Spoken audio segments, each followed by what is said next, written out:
Movie, the third episode of Game and Movie. It's a podcast here where we take apart and explore a game and a movie. This episode, we are exploring the movie The Longest Yard, 1974 movie starring Burt Reynolds. And something else we'll be taking a look at is TECMO Bowl for the NES, and also not only TECMO Bowl for the NES, but the whole series. Basically, TECMO Bowl 2, TECMO Bowl 3, and Super TECMO Bowl for the NES, or Super Nintendo and Genesis. Besides that here, I've got a couple of new guests for you to check out. On my left here is Corey Bauman. How you doing? I'm doing well. How are you? I'm doing fantastic. I'm excited. And, yeah, to his left is Eric Schultz. How you doing? I'm fine. Of course you are. Just ride that wave. Just toe the line. Toe the line. People who don't know Eric, one of his standard catchphrases, whether or not he likes it or not, has been, "It's fine," and that's my best Eric Schultz voice there. It's fine. So if he says he's fine, that's something to laugh over. Anyways, how you guys been doing this week? You been playing any games? Corey, how about you? Yeah, I've been playing a lot of Dragon Warrior 2 Ooh. for Nintendo. Classic. And I'm trying to play through the whole series, so I beat Dragon Warrior 1 a few weeks ago, and now I'm about halfway through Dragon Warrior 2.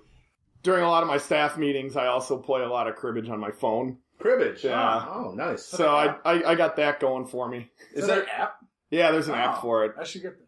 It's great. I think I know which app that is. That poor app, I've downloaded it about 4 or 5 times, and it always really wants me to buy the full version, and I never do.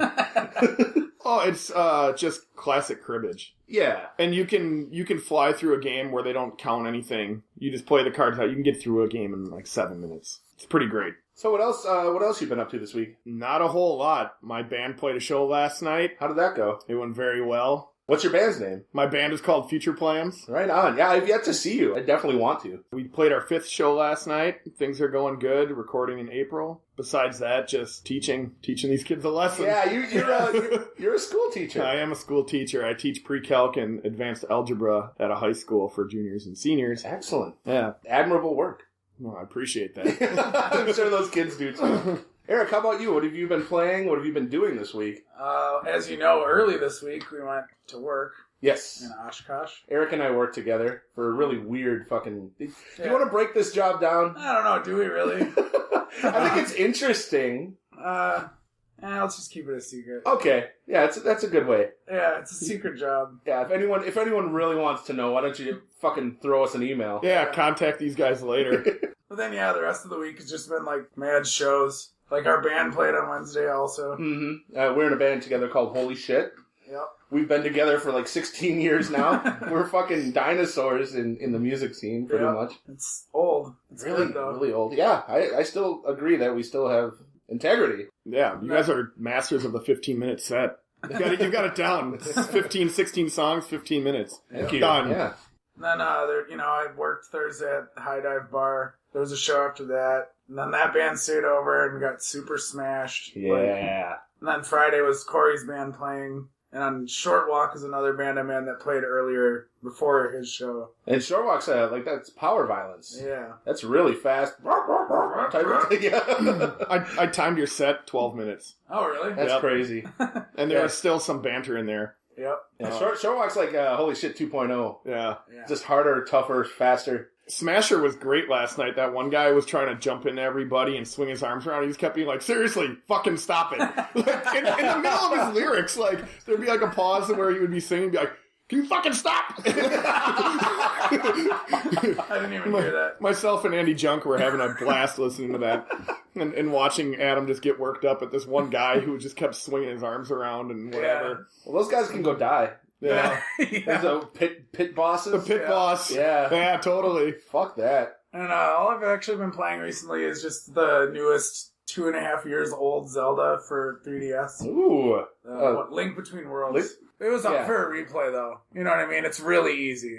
They walk you right through that thing. Oh, yeah, they do. I can't stand the hand-holding in today's games. It's really disgusting. The newest Zeldas have been super egregious about it, too. Yes, I know. It's kind of sad. I know they want to step away from it. Well, the next one's going to be open world, right? Well, yeah, the Zelda Wii U or Zelda U or whatever the fuck they're going to call it. I know they're going to have a different name for it because Nintendo has a new system coming out called the Nintendo NX, and no one knows exactly what it's going to be about, but they're saying it's going to be kind of like a Twilight Princess thing where it released on the GameCube and the Wii at the same time because it came at the end of the GameCube's lifespan and the beginning of the Wii, so they just basically released it for both systems, and that's what they think is going to happen with the newest Zelda. It's a good model. Yeah, I mean, that way you're pleasing everyone.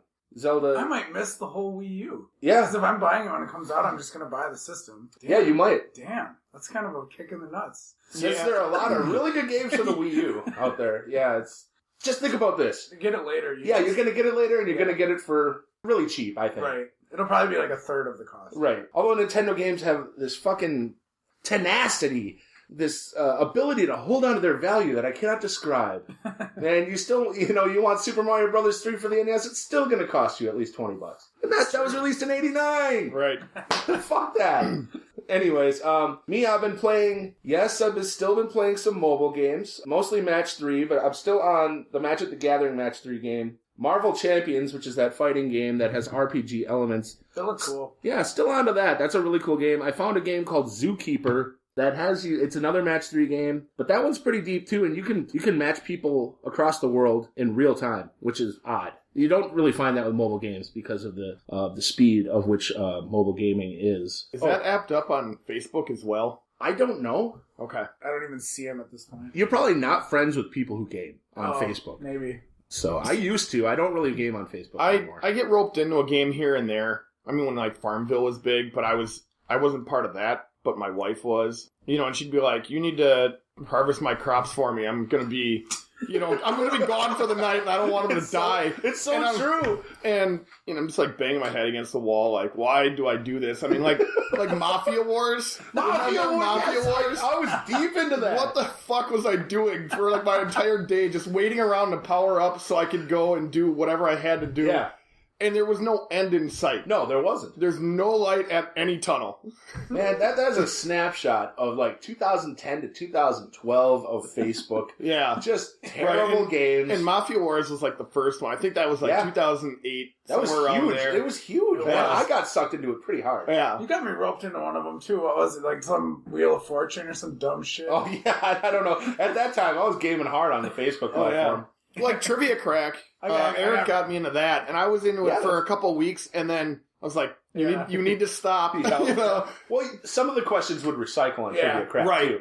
Which, that kind of... After that happens a couple of times, you're kind of thrown off a little bit. Yeah. I wanted to figure out how to write questions for Trivia Crack, but then I never... got a couple, actually... And then I never could. I never figured out how to do it. I got a couple accepted, and they were both about video games. I submitted video game ones, too. Yeah. I finally, the last 2 episodes I've been lamenting the fact that my 3DS has been broken, but I finally took the plunge and I bought myself a new Nintendo 3DS. I see we have a Street Pass there. Yeah, I have a Street Pass. It's probably from you. Yeah, probably. And I'm in the process of re-downloading all my software. This thing is fucking slick. I can't explain it, but it was definitely worth the purchase. I've been missing my 3DS so much, and I cannot wait to start gaming again. Although it's going to be a while before I start gaming, at least until the middle of next week. I never jumped on the DS train. I had a Game Boy once upon a time, but a lot of my friends would have it, and they would just rock it. Like we'd go on tour, and they'd be playing that, and then I'd play theirs here and there. Sure, but I just never got around to it. I was just like, I don't need to be out in the way and be playing video games at the same time. Yeah. I'd rather be at home on my couch and just whatever. Yeah, video gaming is more of a home thing for right. you. Right. Yeah, totally. Even with the 3DS, it still kind of is for me. I mean, I'll take it out just to do harvesting of Street Passes, but I don't... even if I'm just like sitting on the bus or something, like half the time I just like look at my phone. That's the Because it's thing. only like a 15-minute ride. I'm not going to get deep into some game. I'm bad enough on my phone as it is. I don't need to have, like, something else to also, like, take away my enjoyment of being with my friends or family or whatever. Good for you. Although before finishing Pokemon Picross, that's a perfect game for the bus. That is true. That is a nice bite-sized game, and I love that game. Yeah, it was great. I own all P1 through P6 of the Picross updates, and also Pokemon Picross. But I guess there was some data mining going on through the hackers. I guess there's going to be a Zelda Twilight Princess Picross. What? Nice. Yeah, which I am That's excited sick. about. Hell yeah. Looks like we're done with the introduction part here. We're going to move on. Right now, we have a movie to take apart and disassemble and talk about. A really cool movie from 1974 called The Longest Yard. We'll be back in a minute or two here. Why don't you enjoy this funky music?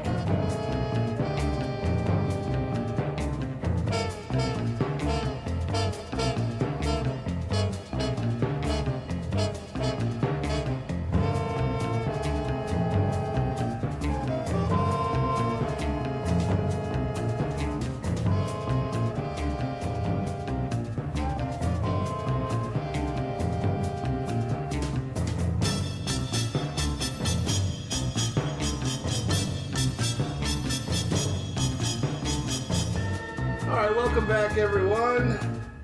We are sitting here in anticipation of tearing apart and dissecting the movie The Longest Yard, a movie that came out in 1974.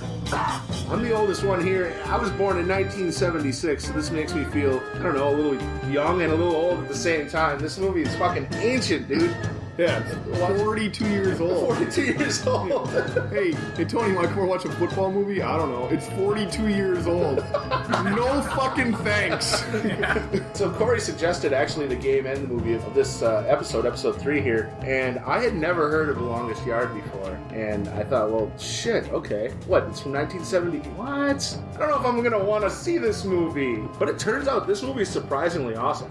Yeah, it is. It's very good. We'll obviously dissect it a little bit more later, but there's some pretty good parts in there, and I watched it twice. I watched it alone, and then I watched it with you guys, and it was way funnier the second time watching it with friends. Agreed. The first time, you don't know, it's supposed to be a comedy, but you don't know if the parts are meant to be funny, or Yeah, you're it's just... kind of a loose comedy, But when you're watching with your friends, a lot of the serious stuff ends up being pretty funny. Yeah, And it's true.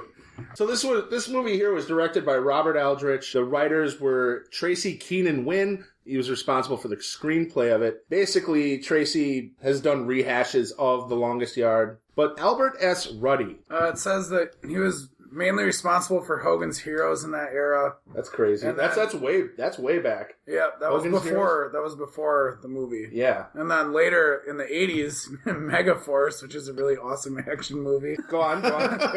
Cannonball Run 1 and 2. Nice. Also Cannonball good Run. movies. I don't Also think- Burt Reynolds. Also Burt Reynolds, Yes, yeah. yes, indeed. And then it says he was also responsible in the thought team for Walker, Texas Ranger. That's also, awesome. Also in the 70s, it said that there was this big, long discussion with him and Ayn Rand about making an Atlas Shrugged movie, and they were within, like, minutes of, like, sealing the deal, but she wouldn't give up some creative process for, like, final edit. God. And so, like... How weird. What a Yeah. weird path for this guy to take. And then the last paragraph, it says that now he's again in the talks of doing Atlas Shrugged, which is just, like, embarrassing, but...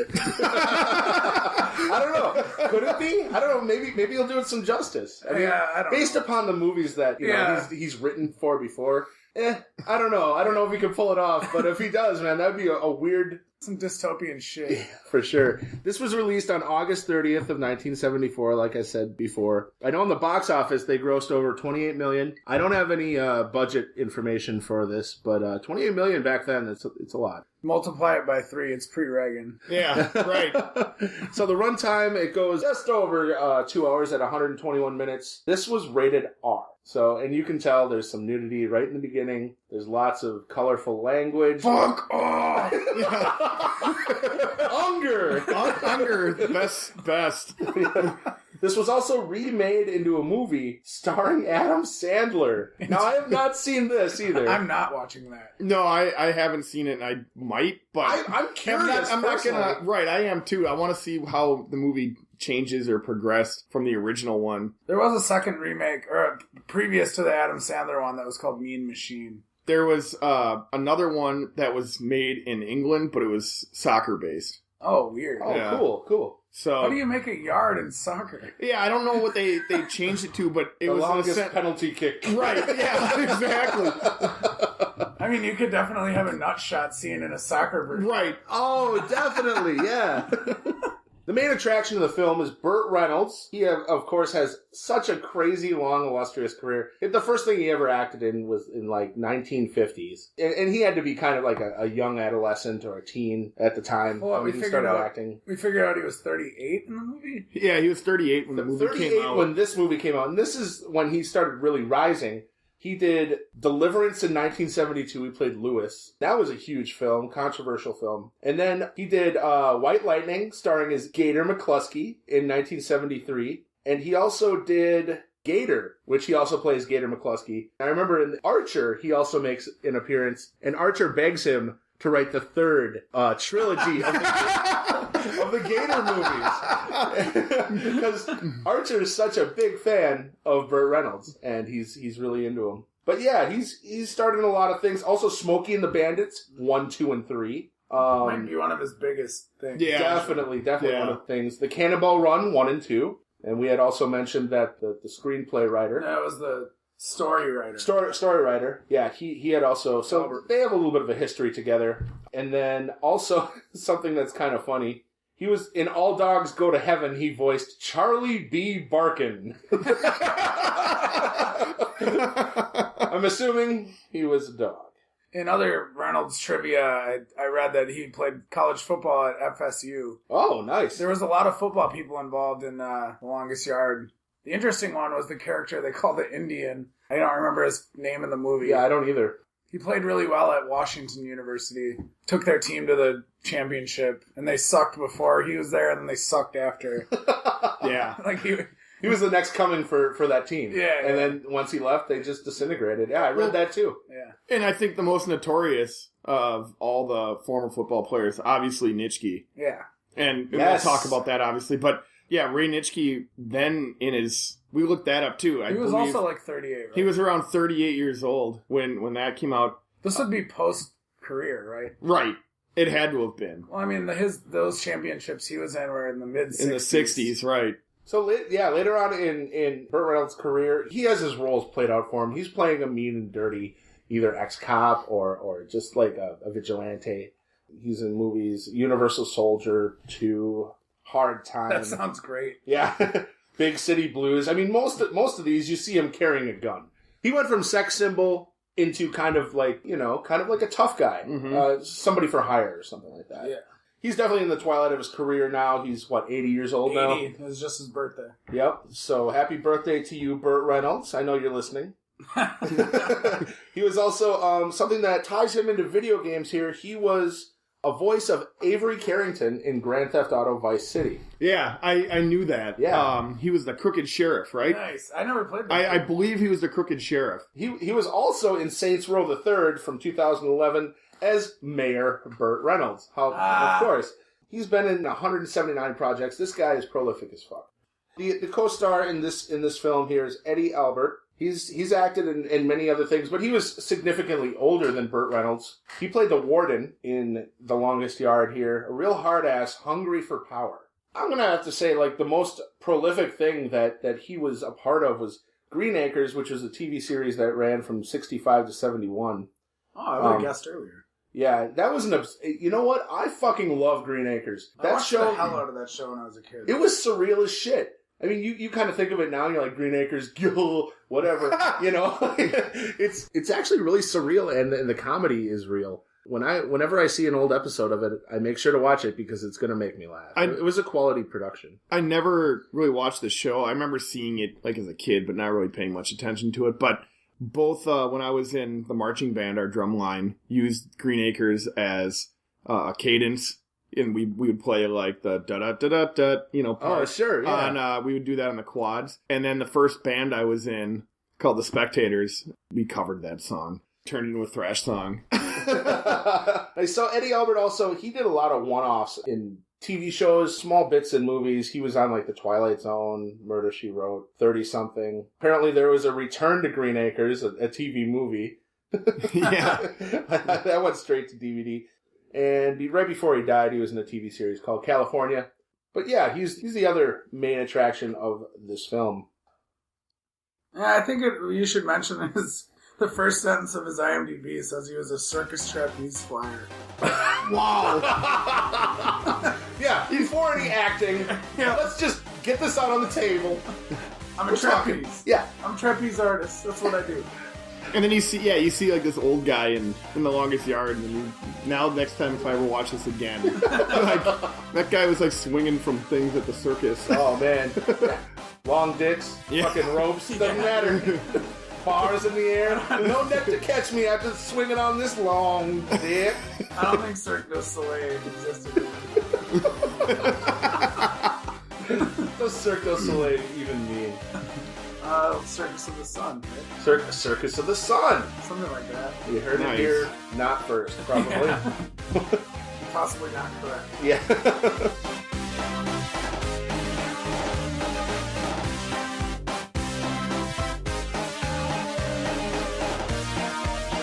So we're going to take apart scene by scene here, just dissect The Longest Yard. The opening scene, it's him and his, girlfriend. It's got to be his girlfriend. Yeah. Yeah, a fling. They're watching a football game. Obviously, it's his idea because you hear her say it. That's the second one. She's like, who can watch 2 football games? Yeah, he's just like me on a Sunday. Yeah, she's bored as fuck. Right. Yeah. I mean, it still occurs to this day. That diatribe right there. That's like, who does this? I'm bored. Right. She's not satisfied at all. And he's day drunk as shit, just like... Yeah, totally. Fuck. Right. He's like passed out on the bed. Yeah, he's passed out. And she's like, hey, I want to fuck you. And then he just throws her off the bed and just goes like basically all Johnny Manziel on her. He throws her off the bed and she starts yelling at him and he throws her into a wall after she tries to slap him. And It's crazy, yeah. The violence is real in this motherfucker. Yeah. And then he makes a mixed drink and fucking steals her car. takes the drink with him. Yeah, Yeah, she has some hard digs on him before he does that, Yeah. too. She calls him a whore. Yeah. And that he's bought. Yeah, she said that the gamblers paid for him and she paid for him and and it's funny how that's our only allusion to the fact that he fixed a game is when she calls him a whore and then says the gamblers bought you. Right. It's never explicitly laid out until later it comes up again. Right. Right. Yeah, so you get this little bit of a backstory here that, okay, it seems like he actually played in the NFL. And so, and of course that turns out to be true. Yeah. After that, he takes the car and he dumps it after a police chase, which is a really cool scene. Yeah, the police chase is a good 6 minutes, probably. It's awesome. It ends with the car, and this is an expensive, what is it, Maserati? It's a Maserati. Yeah. It ends up in the fucking river. He dumps it into the river. Yeah. I read doing the research that the producer sold the car after they picked it back up out of the water for $7,000. Nice. Yeah, on the sole fact that it was the car in the movie. Yeah. Yeah, that's turning a loss into a plus right there. Right. Was $7,000 a lot for a car then? Yeah, I mean... none of us are alive. Right. Yeah, who's to tell? I mean... Probably some old Playboy in someone's attic can tell us. So then we're taken to the bar where you see Crew drinking with the bartender, and he's half in the bag. He has been all morning. Right. Since he took the car and dumped it in the river. And then the cops show up, and he has this humorous back and forth with the cops. Yeah, he's just yucking it up with them. And one of the cops is just laughing hysterically. Yes. Like a shorter... What was the line? It's like, you're a miniature cop. Yeah, there's a shorter cop, and he's like, what are you, a miniature cop? His partner laughs. Yeah, and they're like, why'd you dump the car in the river? And he says it needed a car wash. That cracked everyone up there except for the midget cop, but it cracked me up too. Yeah, we were all laughing. Anyway, they find him and they bring him down into incarceration. So after they bring him into our incarceration, he meets, I don't know what to call her. She's billed as the warden's secretary. Warden's secretary. Which was Bernadette Peters. Oh, it was Bernadette Peters. I instantly recognized her from The Jerk, one of the finest films ever made. And she has like a poofy beehive of a hair. It's awesome. It's just cool. And Burt Reynolds immediately goes, is there any spiders living in there? So he has talk with the warden, and he reveals Crew to be an MVP. So not only did Crew play in the NFL, but he was a most valuable player. He wants Crew to coach the semi-pro guard team. And then he says no. He says he just wants to serve his time and then get out of there. Right. The warden is pissed off by this. He calls in Captain Knauer and tells him to make him, I'm using the air quotes here, enthusiastic. He's pissed. You can hear him screaming like, the gravy train stops here! I want a winning team! So after that, we see him with all of the inmates being taken to like the swampy A swamp or some creek or something. And they're just doing hard labor for no reason. They're like dredging a river. They're just like shoveling mud with no real reason of what's going on there. Every one of the inmates know who he is, casting such shade at him, calling him superstar sarcastically. Yep, that's his nickname for sure. Yeah, totally. And also the mention again comes up where he shaves points off of a game. And everyone is disrespectful of that. Like, yo, man, we've all been in here for murder, rape, but you don't shave points off the fucking NFL. Yeah, he said they were like, if you were just to kill somebody, we'd think nothing of you, but you shave points, and that's un-American. So you can tell how serious NFL has already become in the American culture. So it switches to like, them getting lunch, and he makes friends with Pop, who's an older gentleman there. Was he serving the food or was under serving? No, yeah, it was not. He was next to the guy serving food. Okay. He starts talking to Caretaker as well. Caretaker at first is definitely not on his side at all. No, he's the one who called him un-American. But let's talk a little bit about the racial divide in this movie. Being 1974, we have some N-bombs being dropped here. Lots of them. Yes, lots of them. I mean, lots of boy. They use boy. Yes, they refer to all the inmates as boy. Yeah, I mean, Burt Reynolds Crew boy. he's been getting called boy a lot. But yeah, obviously there's no respect for the inmates at all. Yeah, they end up chaining him up to another black inmate and actually calling him a nigger, and that is huge to me. Like I thought, whoa, right? That totally caught me off guard. Yeah, me too. I'm like, what? And the movie being over 40 years old, that was a little bit more, I guess, appropriate at the time. Yeah, I guess. Which is weird to think about. But you still look at it, and they're in the deep south. They're somewhere in, Georgia, wherever. I read somewhere it was filmed mostly in Savannah, and Burt Reynolds actually wanted it in West Palm Beach, Florida. Yeah, did he grow up there or his something? hometown. Yeah, okay. Yeah. But then, so they mostly filmed it in Savannah, and Jimmy Carter had something to do with it. So with it being, just like in Savannah, Georgia, there's obviously still like way more racial divide going on there than there probably would be in the North. Yeah, but that's a story writer's choice. Right, yeah, totally. So, I don't know. I mean, maybe they're just doing that because of the location to try to drive it up. It also makes the guards seem way more heartless. Way more like fuckheads. Yeah, totally. You definitely need the guards to seem like bad people, right, to make the game more exciting. Right. Yeah, it's true. This is the reason why all the hatred comes along, and the reason for the game right out. So yeah, he makes friends with the old guy Pop, and he actually saves him at the night meal, where he brings him up. He's like, "You can't be laying down right now. If they see you right now, this isn't going to go right." But Crew, after he gets saved by him, not only promising him a meal a little bit later because he fell asleep during the meal, but he stumbles through the inmates there in the barracks. You could tell the day has absolutely drained him of all of its power. He ends up going up to the guard office with his hands on the fence saying, Bars. "I need to talk to the warden." So you could tell right away. He's not cut out to be an inmate. Yeah, he's not. And he knows it. Right. Everyone else knows it. Right. So that's when he goes to make the deal. Mm-hmm. Yeah, but before that, there's that scene where there's this fucking tough guy who shows up and he's doing one-handed push-ups, and then he like stands on his hands and he's like basically doing push-ups on his hands up against a tree, and then he just goes, "Football faggot."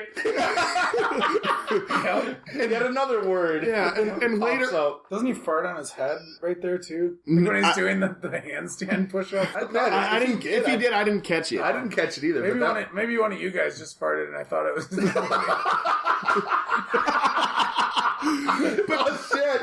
But later on, then they're digging mud again. This is like the part where they really push that it's a comedy. Is the guy takes him like a shovel of mud and puts it in Crew's boots, And then Crew returns the favor, and it kind of goes back and forth until Crew just takes a handful of mud and puts it down his pants. And then they just start wrestling, and then the whole time there's this like silly piano music playing. It kind of reminded me of Yakety Sax. Right, it was. It was totally like a Yakety Sax type song. It was so out of place. Right, yeah, because the rest of the movie there was no music like that at all. It was very slapstick physical comedy. Right, and the rest of the movie really isn't like that. It destroyed the tone of that scene. Right, right. And so then they're wrestling each other, and everybody's laughing, and then and then like the warden or somebody shows up, and they have to get serious. But it then might be Nauer. Yeah, because then the lieutenant. Yeah, because then he hits him, and then like that's how he gets in for a more serious sentence. Right. So yeah, he spends time meeting with the warden after this. He hits the warden. He spends the night in the hot box, which is this fucking metal insulated one person box, solitary, literally a box. It's solitary. Yeah. After that, so he gets out of there, and finally after that meets up with the warden. And he agrees to manage the inmates team. Right, and they call it, What did he call it? Oh, fuck. It was like framing a game or something. Yeah, it was, basically like he was convincing the warden that he should be the coach of a team to oppose the warden's team to get them practice and to have a win. That's right. Just like a gimme win. Yeah. Yeah, that's how you boost the confidence. Right. So, and he says, well, how long do you have? Or how long do I have to do this? And he says, 4 weeks. And it's just not looking good. I mean, in his head, he's like, how the fuck am I going to do this? So what happens after that is Crew puts flyers up. So he's generating interest like this. And all the black inmates defect, saying that if he sold out his team before, he's going to do it again. Again, yes. So right now you have no black inmates with the team. This forces him to search elsewhere. He also meets up with Nate Scarborough, who becomes the head coach of the team. He knows a lot about football. Yeah, he's in prison. They don't really say why. He played for the Giants. And he said that he's been in the prison for like 12 years, and he's watched a lot of the Guards games. He says he knows the Guards team better than they do. So then he gets hired on as head coach. Yeah, they shake on it. At this point, a lot of the guys now, knowing that Crew is spearheading this thing, a lot of the inmates are a lot friendlier to him. He meets Caretaker and has a discussion with him. And Caretaker says, I can get whatever you need. Greenies, whatever you need. Greenies, steroids. Yeah, better meals. And Crew says, well, how about the medical files? It's like, why do you want the medical files? To see if any of them have broken bones so we can break them again. Also, for clarity's sake, Greenies was speed in the 60s. Right. Yes. More popular, I'm sure, with baseball than with football, but I'm sure that it was going on in the NFL as well. I thought Greenies actually, didn't they turn into Reds after a while? Maybe. All I know is that Greenies, I only know that from Jim Booten's book. Who's Jim Booten, by the way? He was a knuckleball pitcher for the Yankees. Yeah, is it? And actually the Seattle Pilots as well. Yeah, later. He created Big League Chew. Oh, yeah, he did do that. That's true. Thank you, Mr. Boughton. But you hear about greenies now when people make the case against steroids. That they're like, people used greenies back in the day and that was performance enhancing, and so why can't these guys just, use cream and the clear? I'm sure. Anyways. Back on track. Then he starts to recruit all these misfits around. I mean, he goes against... when he finds Putin. Yeah. Yes. Putin, by the way, is Robert Tessier. Schuckner. That's his name. He recruits all these misfits. He tries again to recruit the black inmates, and Granville, one of the key black inmates, says that he will join, but this is against the wishes of the rest of the black inmates. Right. And he doesn't seem to care. He just wants to have an opportunity to play football. Yeah, right. Yeah. Give him something to do. Somewhere in there as well, they recruit Dick Keel, who plays Samson. And Samson at the time is just lifting ridiculous weights, and he's 7 feet tall. Most people might know him better as Mr. Larson and Happy Gilmore. He's Happy Gilmore's former boss. It's kind of funny as the way of the film Circle goes that Adam Sandler is in the remake of The Longest Yard, so there's kind of that second degree of separation type thing. Yeah. So it does get a little bit married together. Yeah. So they actually do come back together 20 years later. Something like that. Yeah, because Happy Gilmore was 90s. 94. And then the remake of this was 2005. Yeah. Oh, yeah. So it started 20 years later, and then blossomed into the 30 years later with the remake of the Longest Yard. First practice, Crew describes that they will be playing dirty and that he must be protected as quarterback because when he played quarterback, he didn't get touched, is what he said. Yeah, he said he never even suffered a hangnail. Right, not a hangnail. So that was his first priority, is assembling the biggest, toughest dudes around him to protect him. And then they meet Unger after that. Unger shows that he's got a fucking screw loose. He meets him, like, across a chain link fence. Yeah, what a creepy scene. Oh my God. Yeah. You want to describe that a little bit? What happens? Yeah, Crew and Caretaker are standing there, and that's when I think they're watching Schuckner. And Unger comes up and just kind of, like, puts his hand through the fence and, like, puts his hand on his shoulder and says, "I want to be your friend. Do you want to be my friend?" Don't underestimate friendship. Yeah, and it's just the whole thing. You're just like, yeah. But then Crew grabs his hand and, like, kind of pets it. And he's like, "Yeah, we can be friends." Yeah, you were going to be my first choice if, Nate didn't come by. Right. Scarborough. So then Unger, he finds out that he's an arsonist, and he burned down a house that had like 4 or 5 people in it. Caretaker just kind of advises Crew to be on his good side. So the guards get inside info of the inmates from Unger. Actually, Unger's a mole here. He gets inside info of the inmates, citing Granville to be the only threat. So the guards go to the library to demean Granville and call him, all sorts of slurs, racist names. They're just, what are they doing? They're knocking books off of a shelf and they're making them pick it up. Yeah, it's like a folder full of papers or something. Yeah. So Granville yes sirs his way out of it, basically, by saying yes sir, no sir. And this inspires, this is in the library, and all the rest of the black inmates are there watching this. This inspires the black inmates to make a decision. Yeah, basically that's the scene that's supposed to make you believe that they're now, in the fight against the guards. And then the next day they show up to practice. Yes. They ask, are we going to get this? Are we going to get this? Are we going to get this? And when Crew agrees to all that, they agree that they're going to play. Crew meets up with the warden, requests a private 3-hour practice, and says, I know Unger's a mole, and I don't want him around our practice at all. And so that actually is a key point for later. Yes, it is.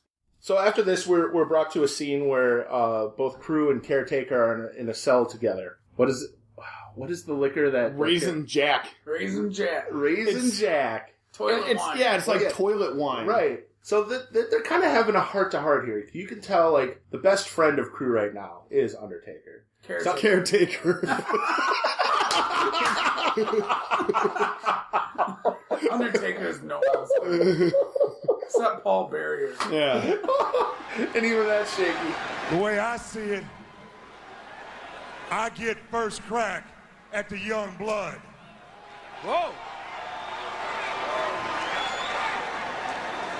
Because as the #1 contender, I think I need to know, are you really the next big thing? Or the next big bitch?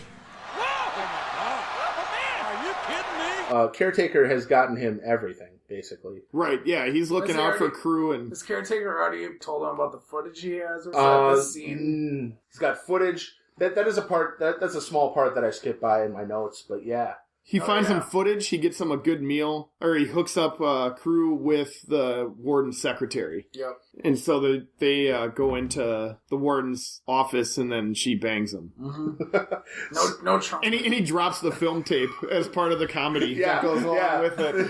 This is fucking crazy. She says that they only have 15 minutes. And of course, he's thinking about, I only have 15 minutes for the film. Then she starts unbuttoning her blouse. And then he realizes, 15 minutes to bang. It's on! Yeah. Like Genghis Khan! Fuck. Yeah, they're sharing toilet wine. So yeah, they're sharing the toilet wine, and Caretaker asks him about why he really shaved points. That's right, yeah. And Crew reveals that his father died, and his father is really the only thing that he cared about. But then later on deflects it, saying that it's false. I don't believe it's false. I believe he was telling the truth and then deflecting the truth. Yeah, and I guess his father was blind, so he says my dad never really got to even see me play. Yes. And then he deflects and goes, but it was about the money. It was about the money because he did get paid. And in DVD commentary, they said that story was based on Jim Plunkett. Wait, who was Jim Plunkett? Who did he was Bills? Raiders quarterback. Oh, way back Raiders. in the day, maybe? Okay. I've heard the name Jim Plunkett before, but I don't know who he played for. I can look it up. Check sports scores and schedules. Type the name of a professional sports team or league name. Check sports scores and schedules. You've gotta love sports. So, what about Jim Plunkett? The story checks out on Wikipedia. It says his father was a news vendor afflicted with progressive blindness who had to support his blind wife along with their 3 children. What? So they were both blind. Oh my God! And he died in 1969, and Plunkett doesn't get to the NFL until 1971. Holy fuck! It's kind of crazy. Yeah, that is really crazy. Super crazy. Captain Knauer reveals to Unger that Crew blocked him. While all of the inmates are having a practice, he fills Caretaker's light bulb. It's Crew. No, it's Crew's. Oh, that's right. It's Crew's cell. It is Crew's cell. He wants to kill Yeah, he wants to kill Crew, not Right. Caretaker. Not Caretaker. God, I'm going to keep calling him Undertaker. Me as well. But yeah, he fills the light bulb full of like some sort of flammable liquid. I don't know what if it's Agent Orange or Sodium nitrate. Don't know, but it's in like a that. syringe. Something flammable. Right. And he injects it through like the metal part of the light bulb that screws right into the the socket. Right. There's a talk between Crew and Caretaker. Crew requests something from his cell block, and once Caretaker goes into his room, he turns the light on. The light explodes all over him, covering him with fire. And it's just, you can see him engulfed in flames and screaming. And Unger's in the next cell, pushes the cell block door closed, locking it, trapping him in there. And everyone is flipping out. Comes outside of the door. They're screaming for the guards to bring the key, but it ends up being too late, and Caretaker dies. So even though I wouldn't have noticed this without reading about the movie first, they say that there's some subtextual reference to Nixon's presidency. So I'm assuming that that's supposed to be like napalm. Okay. Napalm. The warden is Nixon. Yeah, I never would have picked up on it without someone reading or having read that first. That's crazy. Yeah, that's pretty interesting. There's no way I would have picked up on that, because I'm no history buff at all. No, either am I, really. I mean, this is during Vietnam. Oh, okay. Yeah. Everyone's getting pumped up for the game. It's game time, pretty much. It's game day. Before the game, the warden reveals that he comes into the players' locker room and reveals if anyone tries to run, they will be shot. And that sets up... Yeah, if they try to escape with and try to blend in with the crowd as they're exiting the stadium. This sets up the end of the movie. I left to go get us a 30-pack during this time. Who wants to run down the first? All right, pack? let's do it. I kept score. All right, great. So the way that this goes down, so the game starts, and when the Mean Machine, as the inmates team is called, comes running out, the guards realize that they have stolen their alternate uniforms. Yes. And so they're all coming out in these brand new black uniforms. Caretaker hooked it up. And Caretaker totally hooked it up. That was his last That was his last hurrah. Before he died. Yeah. Yes. So they come running out of the tunnel with these brand new uniforms. They look badass. It's And like the Raiders. Mean Machine on the back. Yep, and everybody's got with the numbers in white and Mean Machine in red. And so they come out, first play, the guards get the ball at kickoff. The first play is that he runs it back off the kickoff. Quick 6 points, but the Mean Machine do block the extra point. And so then the next play on the following kickoff, Mean Machine get the ball and they try to run some kind of crazy reverse, and it brings them back to like the 2-yard line. And so they're sitting there on the 2, and the very first play on offense for the Mean Machine, it results in a sack, and it's now a safety, and it's 8-0 for the guards. However, the Mean Machine now gets back into it off of a 60-yard pass later on, and instead of going for the extra point, they decide to run the ball, and so they do a fake run, or they do a fake extra point, Crew runs it in, and now it's 8-7. It's not a 2-point conversion. It's only worth one. Why is that? Do you know why? It was just, I believe, the NFL didn't institute the 2-point conversion until 94. That's I think right. We looked up. Okay. And so it was another way to get 1 point, basically. Right, which, I mean, it's kind of silly, but that is really silly. It said at the same time the AFL was doing 2-point conversions. And college was doing it. College was doing it too. Right. But not pro. But not pro. All of a sudden, out of nowhere, for no reason at all, it's now 15-7 guards. So something happened. Unless Eric and I both just blanked, but I don't think we did. I don't think both of us would have missed it. All of a sudden now it's 15-7. We have no idea how they scored or anything. Right. The guards get the ball back. They throw a pick 6. So now it's 15-13. They miss the extra point. making it 15-13. That concludes the first half. And then we can point out a few things about this Yeah, scene. and so now it's halftime. It's a close game. Everybody in the Mean Machine is pretty stoked about that they've got a ball game going. And the warden comes in and says, I didn't say anything to you about winning this game. Crew says, well, you didn't say anything about losing it either.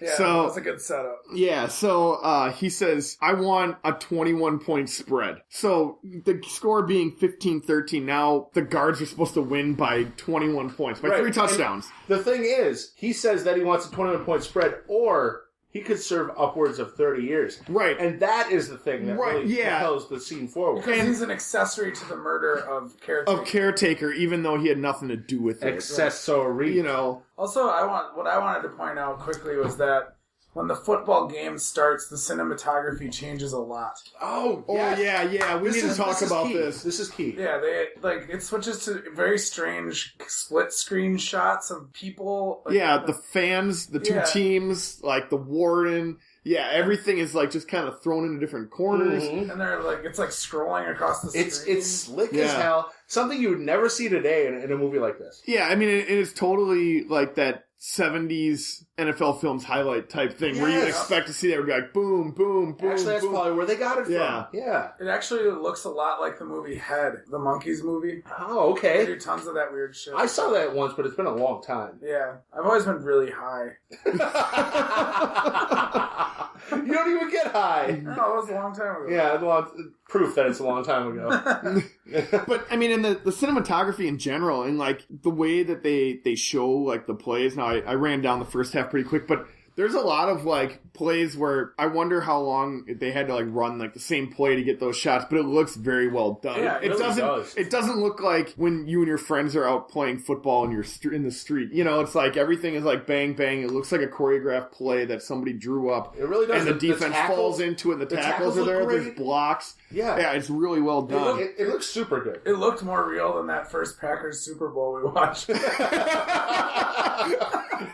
Being from Milwaukee, we are all Packers fans, by the way. Yes. Yeah. Hardcore. Hard. So also another thing that happens is the warden tells Captain Knauer right before the second half begins, I mean the whole team goes out there, he stops Captain Knauer and says that he fixed the game. After they're up 21 points because of your beautiful playing, I want you to hurt the inmates after you're up 21 points. Do not hold back. I want to see pain on their faces so they know who is really in charge. Well, yeah, that conversation happens with the lieutenant after Crew agrees to throw the game away as long as the inmates don't get hurt. Right, that's right. And we didn't cover that, sorry. The very next scene, the warden says, no, this isn't going to be like that because he's power hungry. He's a fucking dick. And the lieutenant doesn't seem very happy about it either because they want to legitimately win. Yes. He's like, we can beat these guys. I don't want your fucking 3 touchdowns. Right. And so then it goes into the second half. Crew throws... underthrows to his receiver, and so the Guards get the ball back pretty quickly. It's a 30-yard run. Now the score is 22-13. That's right. The teammates realize what's happening. Not after the first one. Not after the first one. Right. They're like, okay, well, we'll get it back. They get the ball back right away. Crew throws a pick 6. Now it's 29-13. And so now they're like, it's starting to slip out of their hands. Right. I don't think they've completely given up on the fact that Crew's throwing the game away. Until they get the ball back and fucking Crew fumbles. On purpose. And he fumbles and then he takes himself out of the game saying that his ankle is hurt. It's actually a really good shot of that fumble where it shows him clearly toss the ball at the knees of his running back. It's a terrible handoff if it was meant to be one. So they actually filmed it being obviously bad. And so then the Guards get the ball back. There's a QB sneak and it goes to 35-13. The extra point's blocked. Yeah, there's a lot of blocked extra points for this game. Yeah, for some reason. Maybe that happened a lot back then. I don't know. And the way that the score ends up finishing, it makes sense to do it that way, but it's still kind of just ridiculous. So the whole team has turned on Crew. Yeah, they realize Granville and the coach, they both bitch him out. The inmates just continue to go down. Oh, yeah, because now that they've got the 21-point lead, the Guards are now just pummeling them. The end of a play, a guard will, steps on some guy. Mm-hmm. There's a guy that gets just totally his bell rung, and he gets up, and he's just bleeding out of his mouth, out of his nose. That was a really real-looking scene, yeah, wasn't it? It was pretty intense. Granville, he gets taken out of the game with like a broken arm. A broken collarbone. Or a broken collarbone.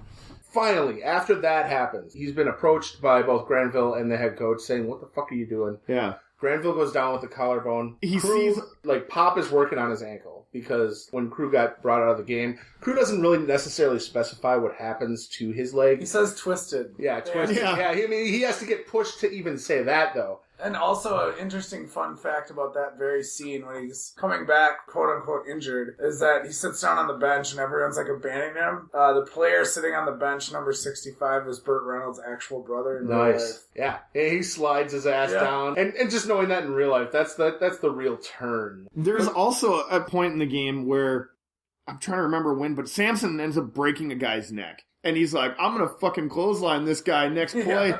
And then so there's one of my favorite parts of the movie. There's a snap and Samson clotheslines and he goes down and Samson goes, I think I broke his fucking neck. The medical attendant goes, you broke his fucking neck. And Samson goes, I broke his fucking neck. And then all the inmates just start cheering.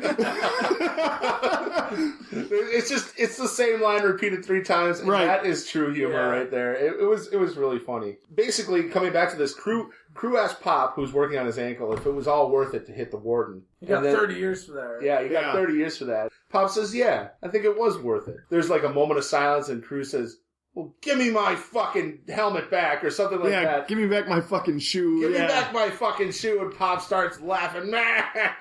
So he runs back in. Yeah, and so he runs back into the game and he pushes out, I believe it was the Indian guy who was he was going to be the quarterback. Yep. But the whole team is turned on him. Yeah. So the very first play, they don't protect him at all, and he just gets hit hard. He ends up running all the plays himself. Right. Yeah. So for the first set that he's back in, it's all QB. That's sneaks. right. So then he decides to just take the ball and just run with it. He gets the first down, and they run a similar play. He gets the first down, and now he's getting back the trust of his team. That's right. Scarborough, actually, right before they get down... he gets in the game. Yeah, he shows up into the game. He shows up in the huddle, and now this is important, because when the head coach of Scarborough gets back in with the huddle, he says, what, do you expect me to lose out all fun? Yeah. And everyone's like, oh, right. And you can feel the team is now complete. Yes, they're back on his side. And then he gets injured instantly. That's right. Right. After scoring the touchdown. Yeah, so there's an approximate 20-yard run where Crew flips it to Coach, and he brings it in, and I'm guessing he was a linebacker when he played, because he said that was the first touchdown he's ever scored. So he was definitely a defensive player of some sort, or maybe he just was on the O-line. And that is a nice little comic relief. Yeah. Because he's also injured. Yeah, he's also had his knee injured, and the reason he had to retire was because of his knee. Yeah, I heard that knee pop all the way over on the sideline. Yeah.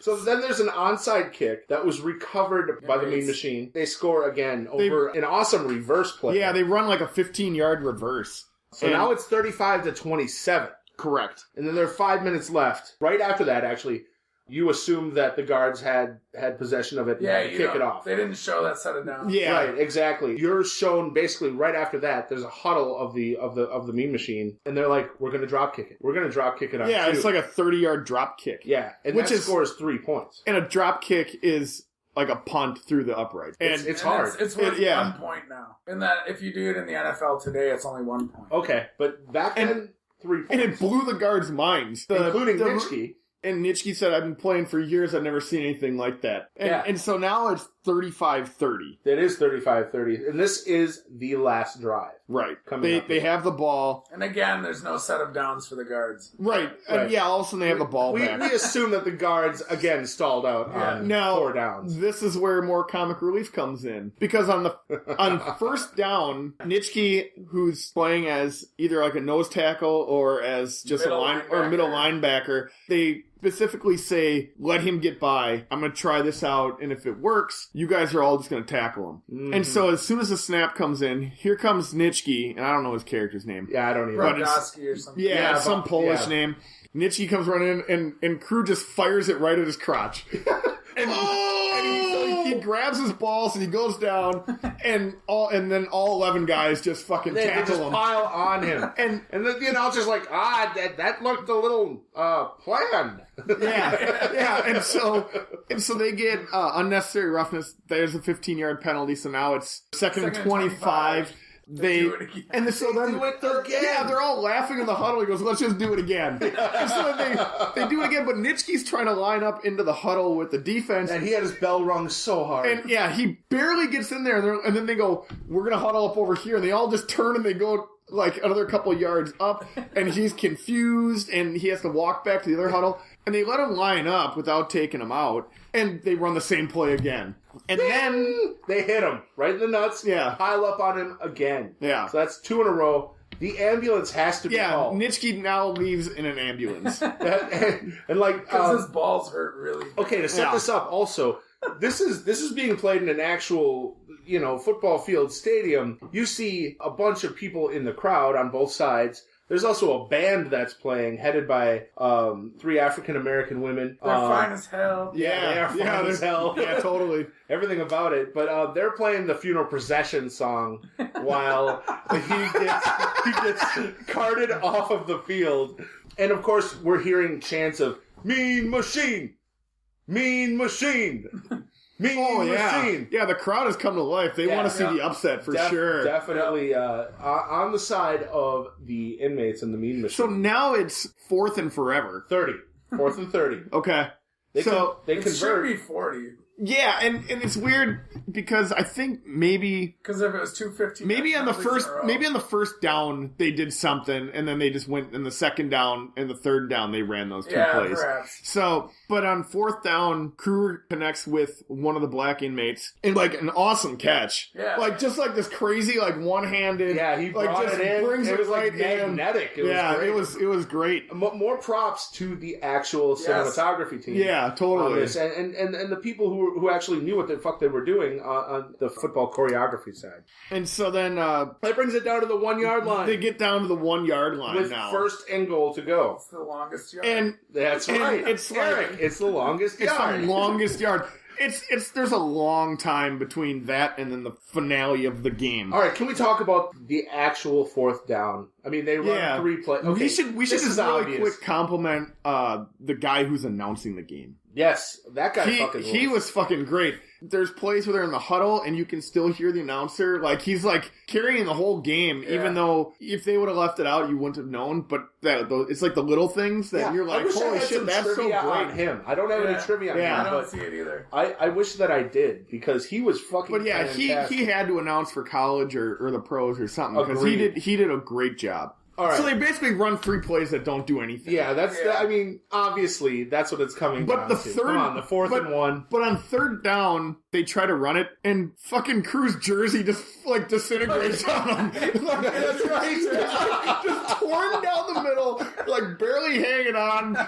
And then it was off of a basic tackle. Yes, right. It's a normal-ass tackle. He just gets up, and all of a sudden, all of his jerseys is just, like, ripped off. Gone. You can see his abs, and, like, what? There's no way that could have gotten ripped off. So then the team, they call their final timeout, and they all, like, walk off the field to the sidelines. There's like 4 seconds left, 7 seconds left, something like that. Yeah. And so they all walk to the rest, like, where the defense is, and Pop is over there, and, Crew quick gives an emotional little thing. He's like, all right, let's go do it, and whatever. And everyone's cheering, and then the crowd starts cheering. They go back, they run the play, and the play takes forever. And it's so crazy. Like, Tony, you can explain this.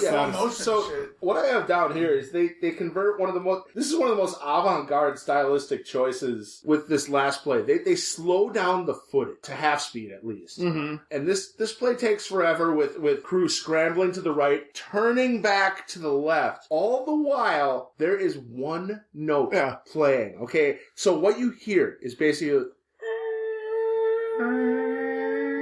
And then it's like bodies hitting each other with an echo. Yeah.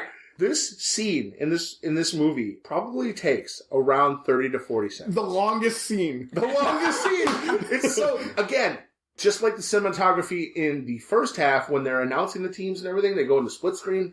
You don't see shit like this today very much. This is going to be more common. I think what they were doing was dramatizing. Dramatizing? Yeah, they were dramatizing the play. The fact that it was so fucking Philip Glass, it's just like...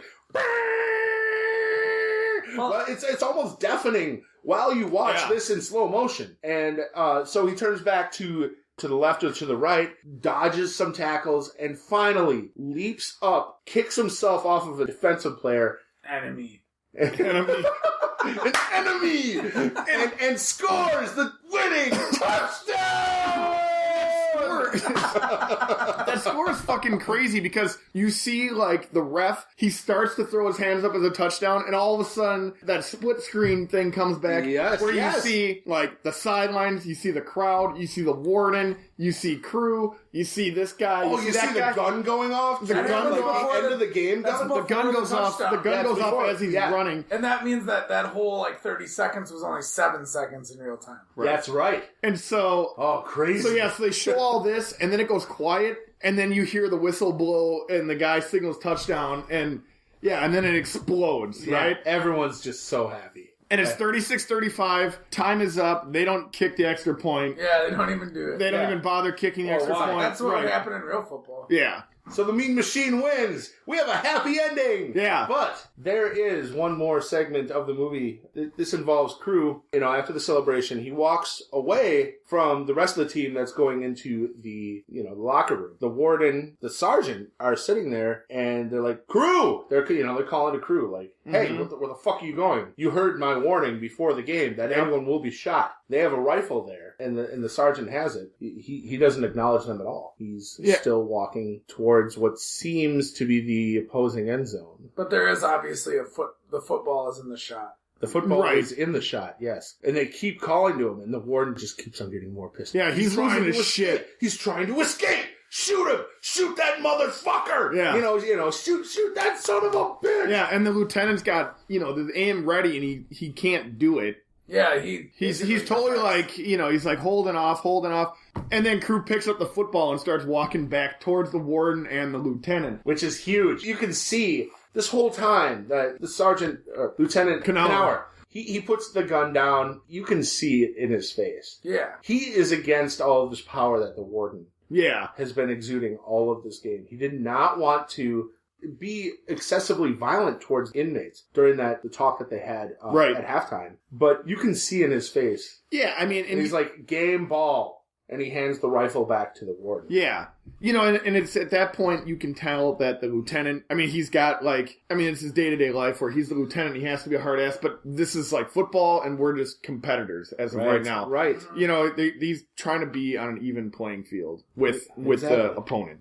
So Crew comes back, finally looks right at the warden, face to face, hands him the ball, and says, stick that in your trophy case. Credits. Fucking rules. Yeah. Fucking rules. Yep.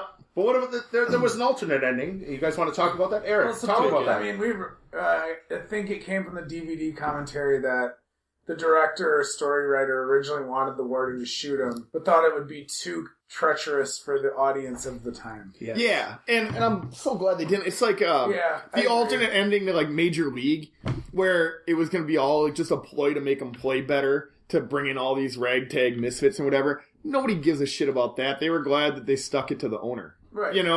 Why would you want to like ruin like a great build up just for some little bullshit ending? Right. Right. So it's after seeing it, I agree. I would normally, if I was reading about it, would be on the side of shooting him because it's cathartic. Agreed. Yeah. Agreed. But when you actually see it in practice, maybe that isn't the best choice. And the whole, I mean, it's pretty believable. You think that it's going to happen. Yeah, it is. Going through it, and you're just like, oh, motherfucker, this is how this whole great movie is going to end. Yeah.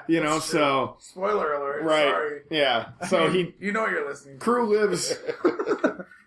So I'm going to go through, now we've reached the end of the movie. I'm going to go through a couple of the trivia facts here. IMDb has, Ray Nitschke, Green Bay Packer great, played a game called Kill the Star while on the playing field with Burt Reynolds. I wonder what that entailed. I want to know more about that. Yeah, it doesn't say Kill anymore. the Star. And the other major question that involves Nitschke, why the fuck is he wearing 61? Yeah. When he wore 66, which is retired by the Packers, he's in the Hall of Fame. Maybe that was why. Maybe that was He why. wasn't retired yet. There's no way it was retired. Probably that not fast. yet. I think they retired his number in the 80s. Why would anybody be like, you can't wear that number? Why didn't he request it? Maybe he was just happy to be part of the movie. Yeah. I'm not really sure. He He was definitely like, hams it whatever. up. Yeah. It seems like he wants to be there. Yeah, he smashes a helmet down. Like there's a couple of helmets. He bangs his head through a wall. Yeah. He says something like some play is bullshit when there's like a call. The receiver pushed off. Oh, that and was he wanted interference call, and they didn't get it. He's like, fucking bullshit. Yeah. So that was pretty good. So another fact, Burt Reynolds was quoted as saying that the late director Robert Aldrich, he had framed and shot the film in 1.33 ratio to 1 Academy aspect ratio with the intent that it would be matted theatrically for 1.85 ratio to 1 because prophetically Aldrich didn't want to see his vision later manipulated for TV screens by panning and scanning, which is smart, forward thinking by Robert Aldrich. Also, the climactic football game takes 47 minutes of the entire movie. If you think about it, when you first see this movie and you're first going into it, you see like him with his girlfriend, him like crashing the car into the river, him at the swamps. You don't even think almost 50 minutes of this movie Is a football game. is a fucking football game. Yeah, right. This actually takes a long time. Yeah. This is crazy. And that's everyone's complaint on like Rotten Tomatoes and whatever other website you read reviews on. They say it's too long. Fuck that. Yeah, I also agree. I don't think that it was too long. Yeah, No I thought way. the timing of it was It well was done. fucking Yeah. awesome. It actually dissected a football game the way it should have. Yeah. It wasn't too long. It wasn't too Right, short. and if the football game would have been like longer, you probably would have lost some interest. I mean, I'm glad that they kind of cut some of those scenes out because it would have probably ran to like 2.5 hours or Right, whatever otherwise, and then I would have been like, this is too fucking long. But you also need to have that buildup of how he, found the team, how he got to the position he was in jail, like the kind of smart ass he was leading into, getting arrested, everything else. I thought the timing at around 2 hours was perfect.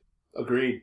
This is one of the first football films to be made in which a wide receiver was standing at the line of scrimmage. From the early inception of football until the late 1960s, the receiver, commonly referred to then as the flanker, would put his hand on the ground in a stance similar to the offensive lineman. Interesting. Yeah, I saw that one. Yeah, so this is like part of the new breed of football, where the receivers just stand instead of going into a three-point stance. I also think I read on there, it says something about that being one of the first majorly successful sports films. Yeah, that makes sense. Yeah, totally believable. And What would be the I- other ones, like Brian's Song, maybe? Right. Or, Rudy is later. Rudy's much later. It's like 81. like Pride of the Yankees. I immediately thought of Angels in the Outfield, but that's from like 51, and it probably wasn't like successful in the terms that they're using to phrase that trivia fact. There was an original Angels in the Outfield Yeah. in the 50s? Yeah. Okay. I'm only familiar with the one that came out in the 90s or whatever it was, yeah. I have the old one. You can borrow it. There was the Jackie Robinson movie that starred Jackie Robinson. Really? Yeah. I didn't know that. And I bought it for like $1 at a Walgreens. Right. But The only other strange trivia fact that's kind of funny is that the guy I referred to as Putin earlier that plays Shockner, he is Mr. Clean. What? Oh, yeah. No way! No way! Yeah. Yep, totally. Yep. Mr. Clean, Mr. Clean. That was the best trivia fact. That fucking rules. And now that we all know that, we're done with the movie segment of Game and Movie. We have a game to talk about. In fact, multiple games. We have We have an entire franchise. Oh my god. And such an influencing, such a major... God, I'm drunk. I need another. Yeah. Listen, y'all. We got some games to talk about. What do you guys think? Yes. Fucking great games. The best. Yeah.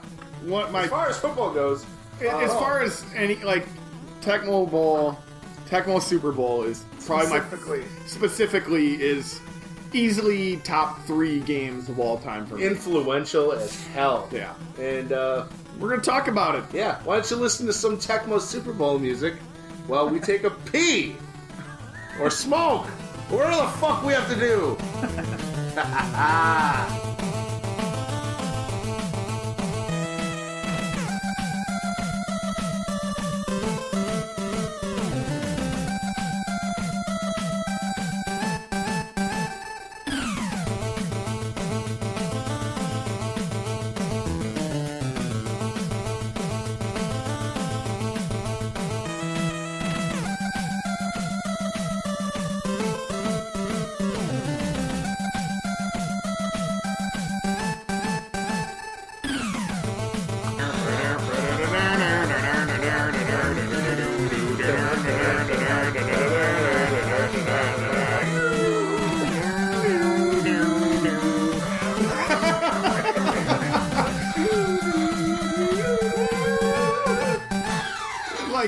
some like metal guitarist is like he knows this riff and he just he just tears through it. It's so good.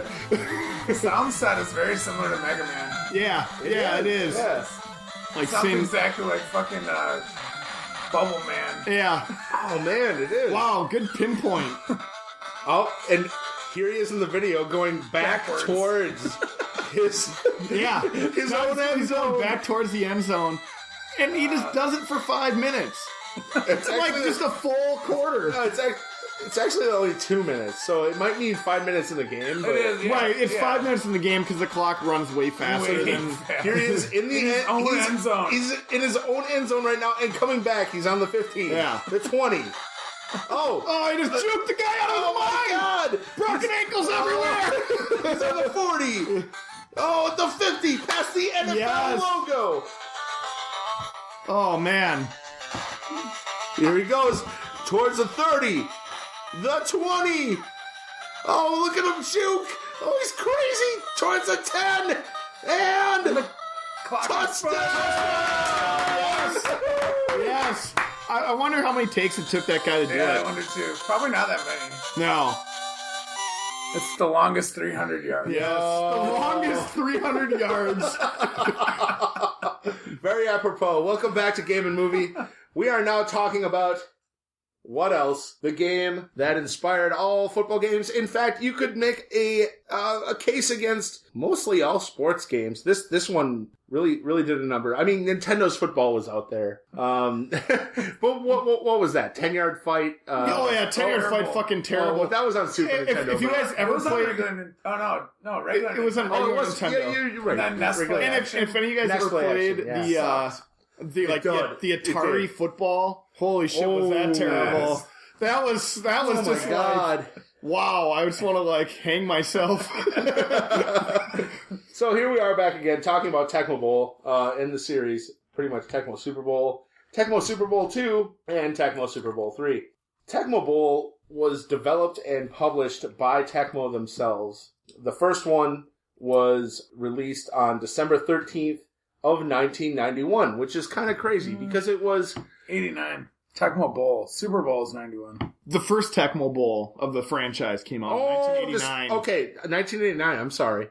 I must have the TECMO Super Bowl Yeah. Yep. release dates. Thank you for that. The original one is just Tecmo Bowl. Okay, so that's 89. The Super Bowl is December 13th, 1991. And then they came out with TECMO Super Bowl 2.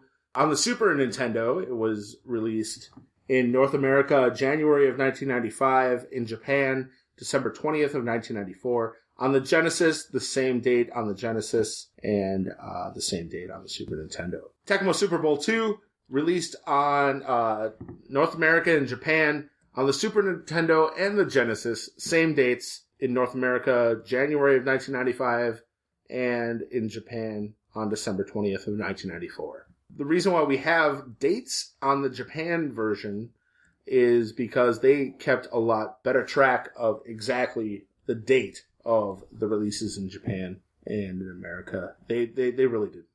On TECMO Super Bowl 3, on the Sega Genesis, it was only released in America on August 4th of 1995. On the Super Nintendo, it came out a month later, October 1995. And in Japan, it released a couple months later on December 22nd of 1995. Okay, so I'm just going to go through just special notes on each version of this. And this is from Wikipedia. A Super Nintendo and Sega Genesis version of TECMO Super Bowl was released in 1993, which fixed many bugs and added some new features. New features included improved graphics and sound, NFL team logos were added to the end zones, user-controlled touchbacks and punt blocks. Playbooks could be edited during the game, weather conditions, whether you have normal, rain, or snow, and an automatic dive play. 15-minute quarters were made possible for preseason and Pro Bowl molds. I am fucking drunk.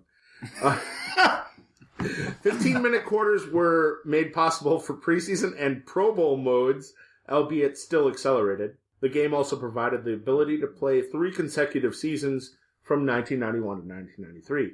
TECMO Super Bowl 3, the 2 Special Edition, released in 94 for the SNES and Genesis.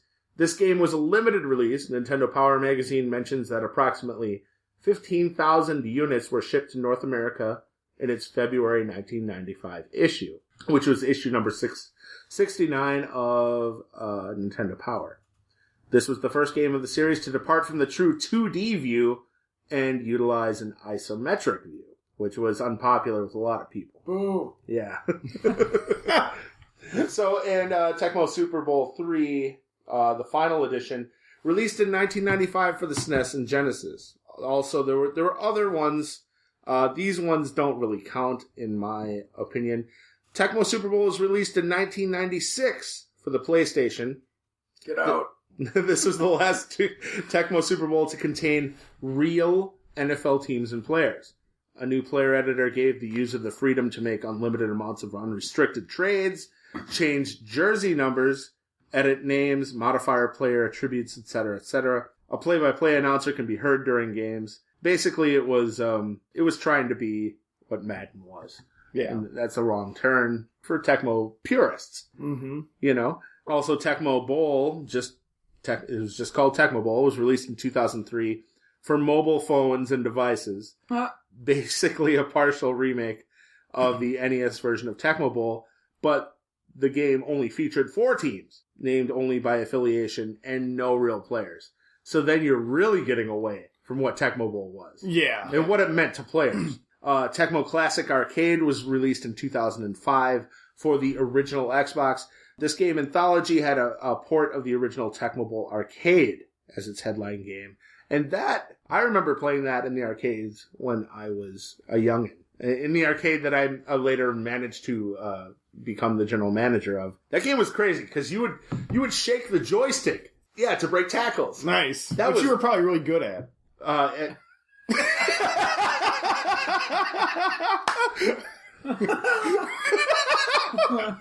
don't know what that means, Corey.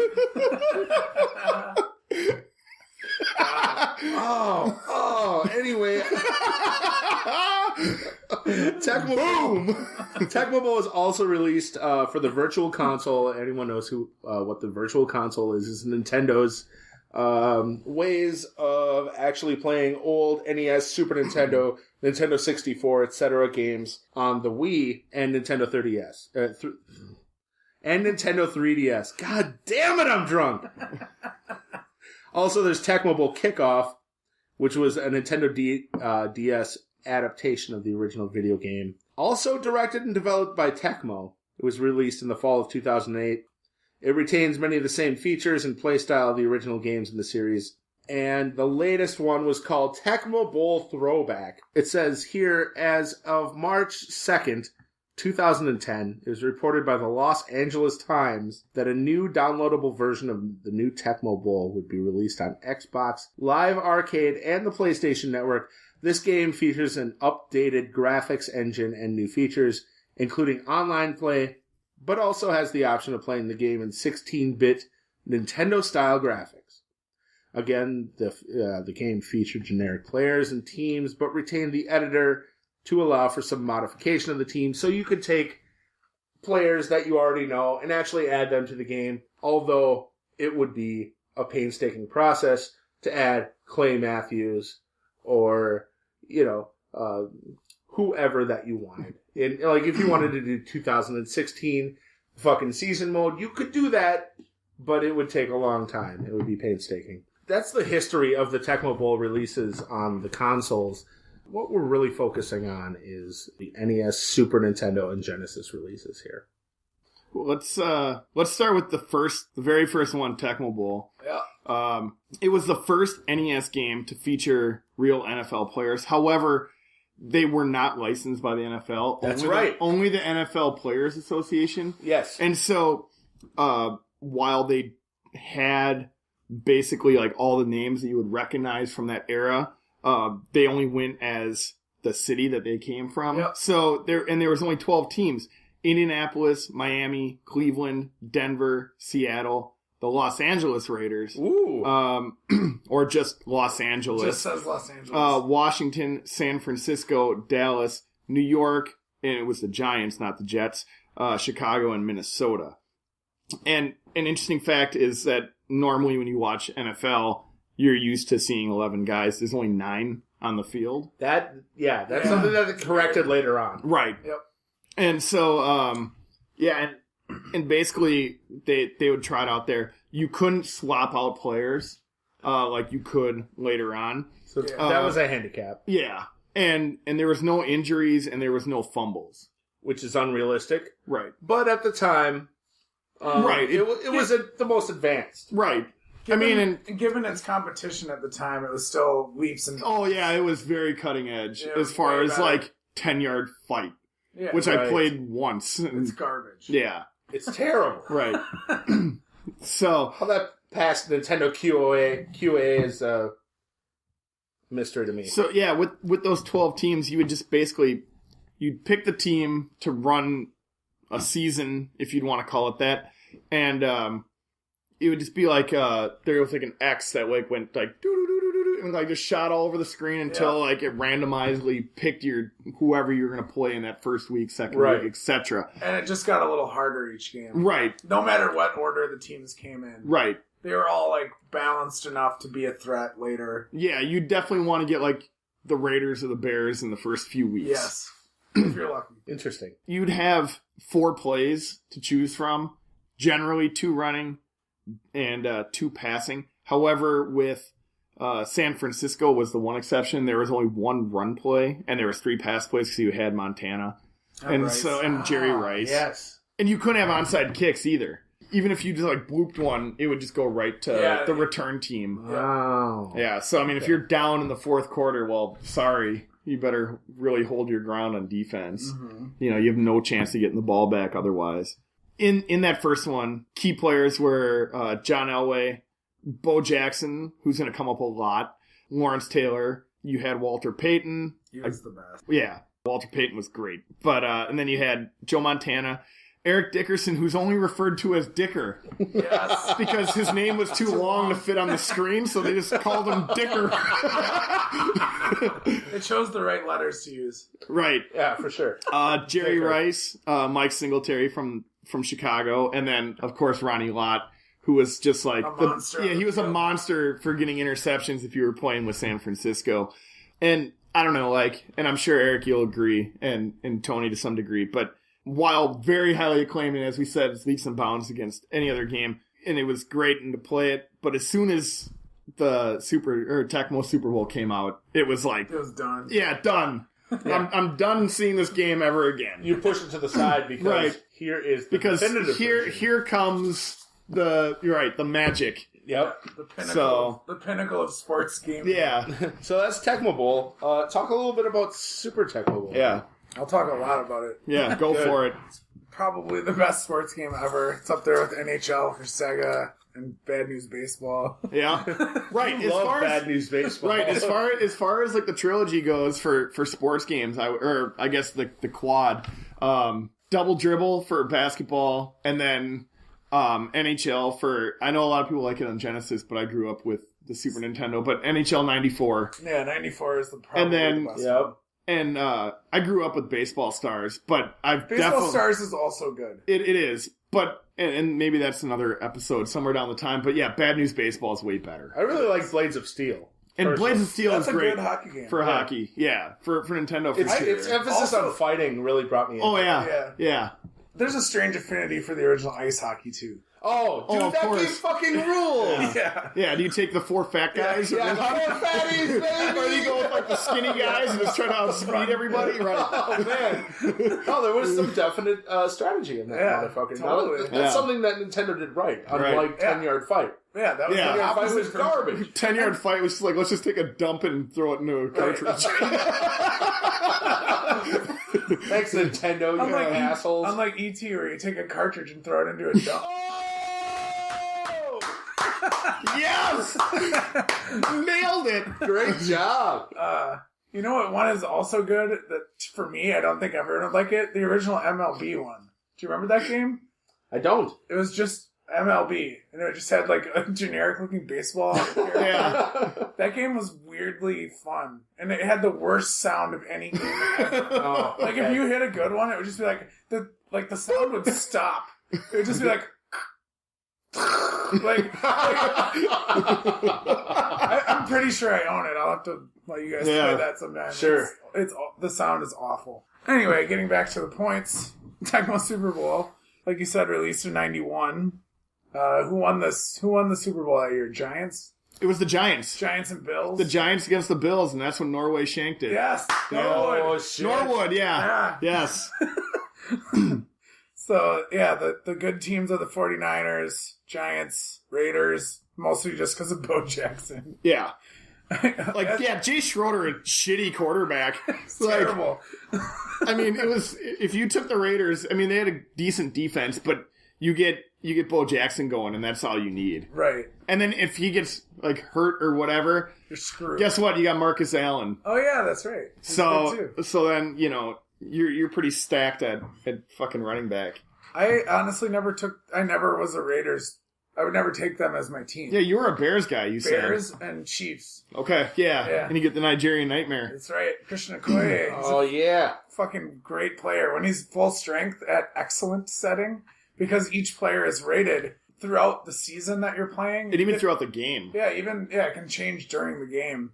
Yeah, their health can improve, not improve, but it can decrease. Sure. They have a health I remember status. that, yeah. It goes bad. What is it, normal or average? Yeah, and then good, and then excellent. Yeah. And so when Okoye was excellent, you can just run right through people and they just bounce off. Yeah, he was just like a truck. It's so awesome. That is cool. And it's actually a really good feature during the season, too, because if someone suddenly is bad, you should take them out and rest them and play someone else. And let them health up. Yeah.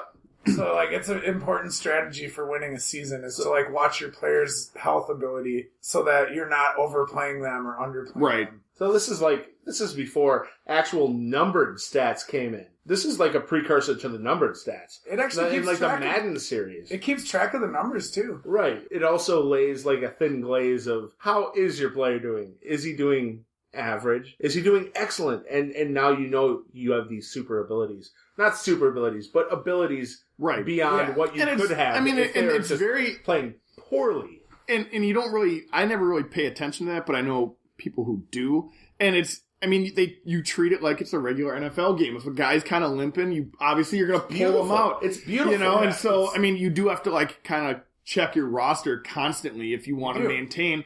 It's really cool that you have that option of pulling a guy and putting in a sub for, a third down or something like that. Yeah. It's very realistic. So unlike on defense where you can't sub, then if one of your players is bad on defense and you're in tune with your team, then you'll just pull someone off of a different assignment. But I almost always play a certain way, and then I would just cover that side of the field because I know that this linebacker is bad right now. And you have to do that in the later weeks of the season when the computer AI is fucked up good. Because at the end of the season, it's impossible. This game is still really hard.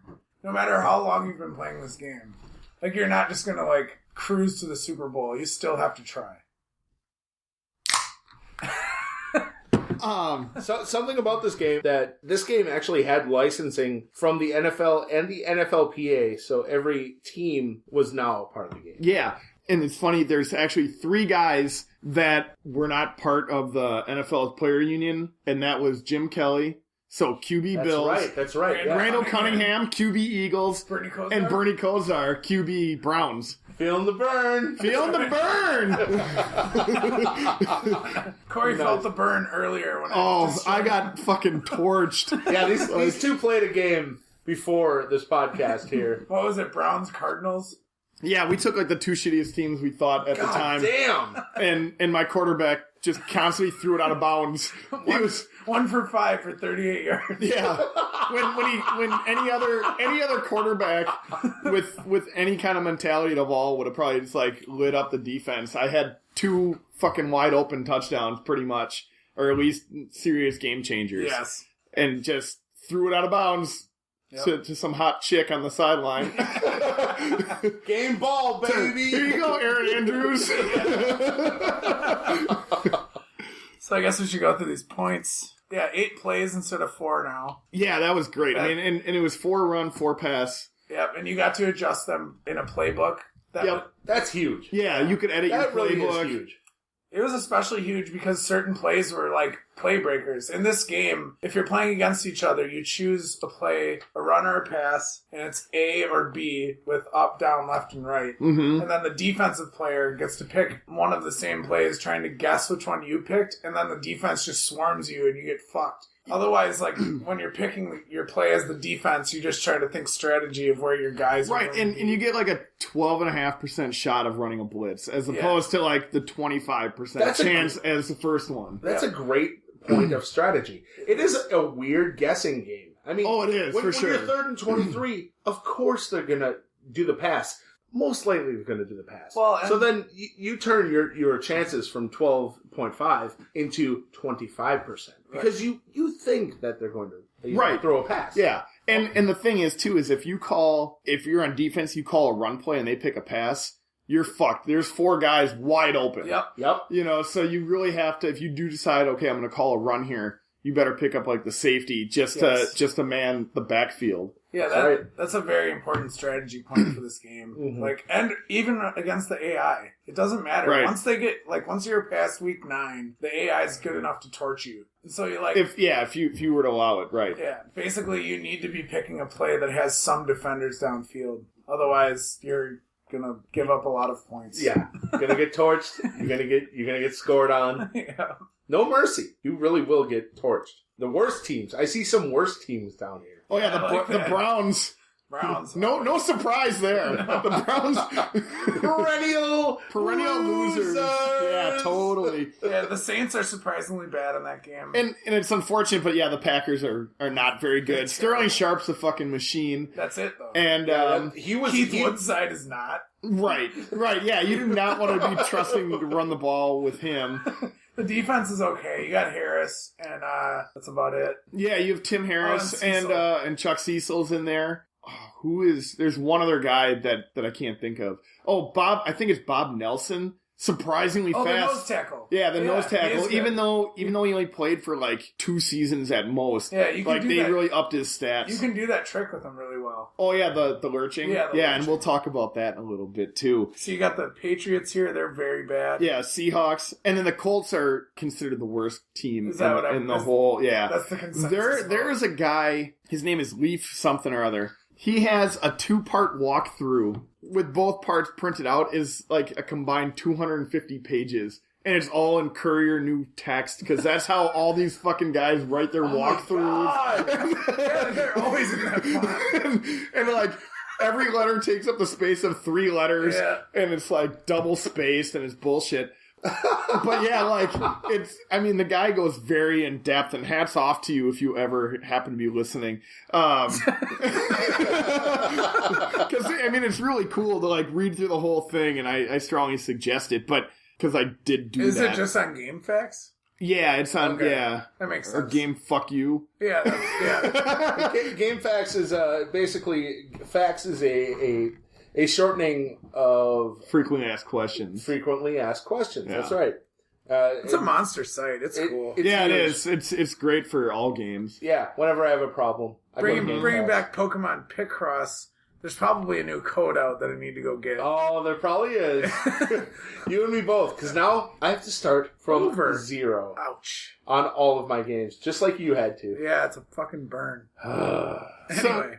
So the top players, Bo Jackson, Barry Sanders. For sure. Of course. Lawrence Taylor. Definitely. QB Eagles. Okay. He'll destroy you. Yeah. Because talk a little bit about why they call this QB Eagles. He wasn't part of the union. Right? Yeah, I believe he wasn't part of the union. Or he hadn't signed his contract yet. So, yeah, something along those lines. But they gave all the stats as like Randall Cunningham's real stats. Right. Okay. And same thing with the QB Bills, which is Jim Kelly, and QB Browns, which is Bernie Kosar. # Feel the Burn.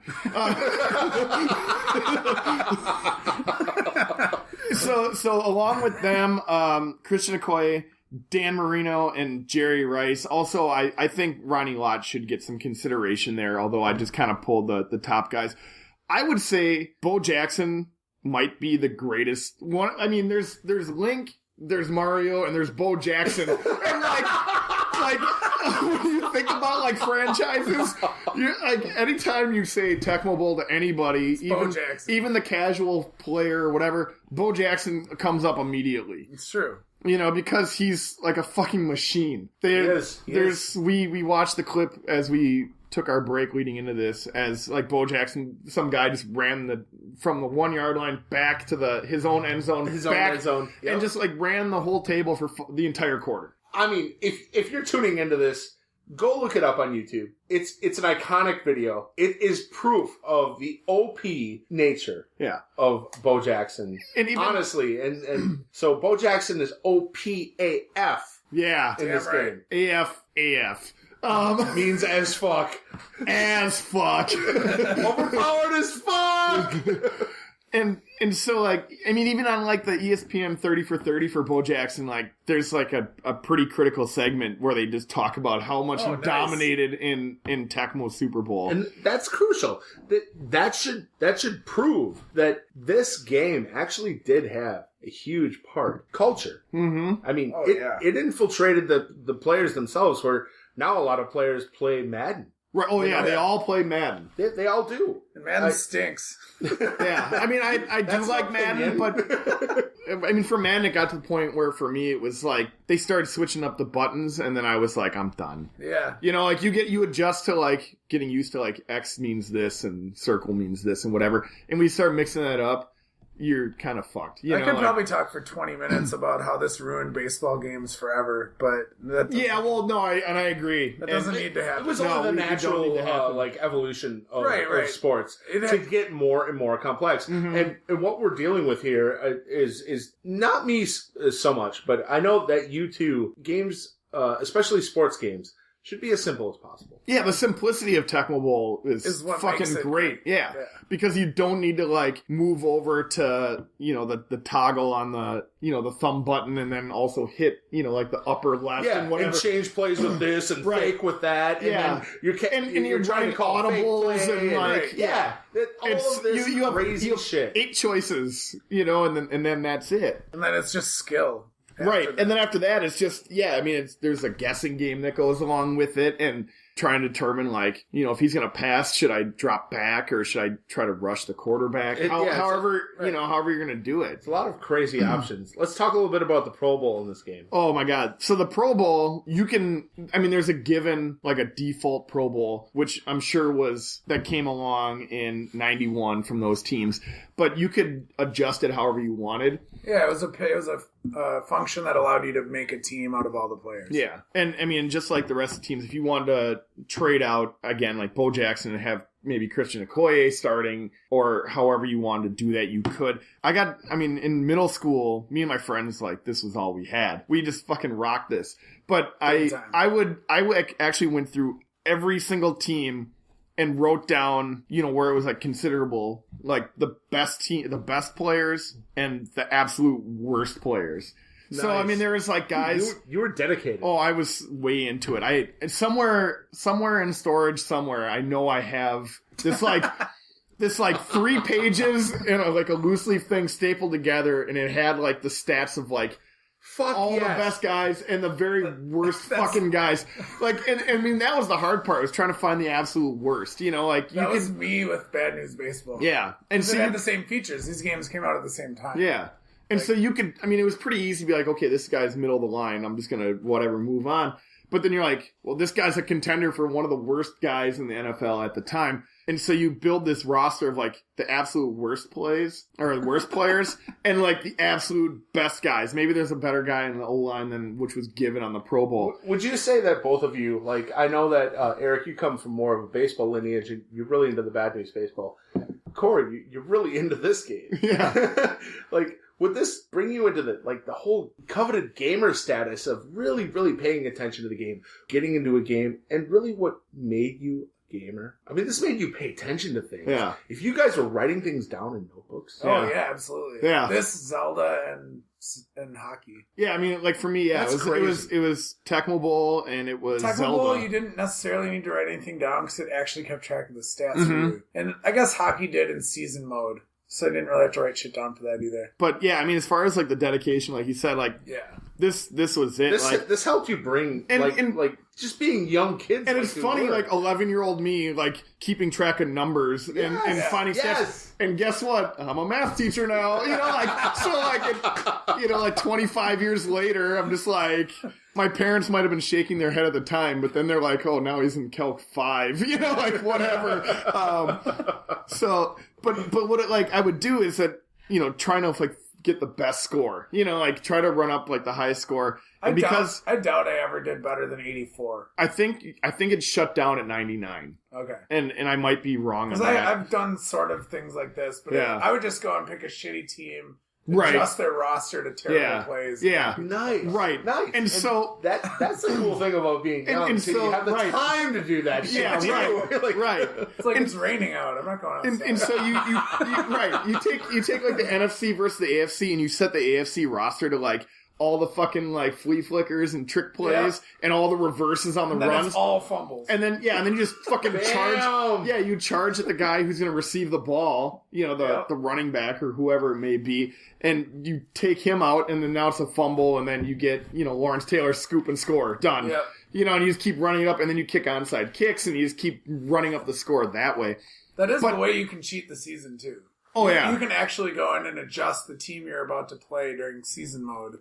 And then their playbook will be all screwed up. That's fucked. Yeah. That's fucked. So you can actually kind of cheat your way to beat this game. That's crazy. And then I never did that because I wanted to beat the game proper. Yeah. Right, okay. So, I mean, and with the run plays, you pick the reverses, but generally that's only 2 plays you could do. Yeah. And then the first 2 plays, just set it up the middle. And so, every time you just, pick a Lawrence Taylor or whatever, and just charge the fucking guy, and then that's it. I always would choose a safety because they don't get a blocker. Yeah. If you choose a cornerback, there'll be a blocker following you on the play. Huh. Yep. But then you flip the coin, and then now you're the shitty AFC team playing against this high caliber NFC team, and that's a lot of fun.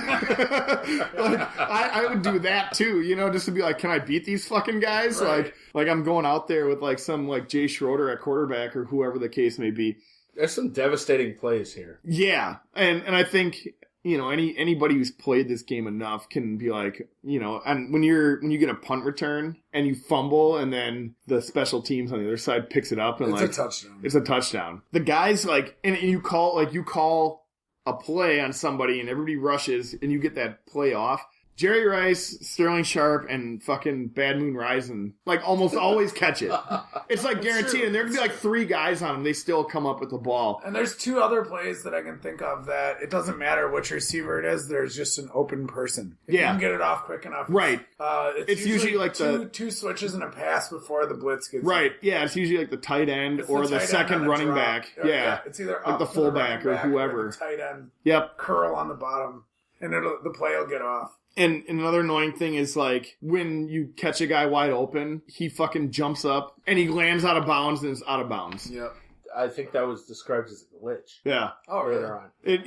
I would agree with that. If you were to tackle, because I always do this, but if everyone does this. Yeah, everybody does it. The opposing team scores a touchdown. Then you tackle them. And if you tackle them, fuck you, I'm just going to tackle you anyways. But if that player fumbles, all those yards don't count. Those stats just get knocked out.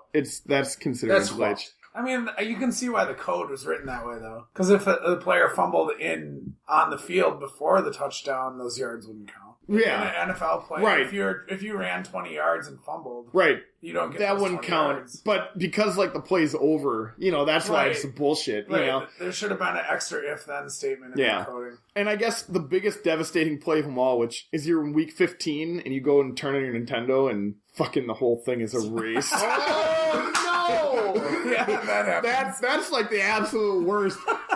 And you're just God damn it, I rushed for 7,000 yards with Christian Okoye or whoever, and now it's all for nothing. Now I gotta start all over. Same thing with Zelda. Same thing with any battery operated game. The absolute worst. Oh my god. One of my friends tried to play every single game for an entire season, and just run everything as himself against, so it'd be week 1, I'm gonna play 16 games, or I guess 15 games, because there's only 30 teams.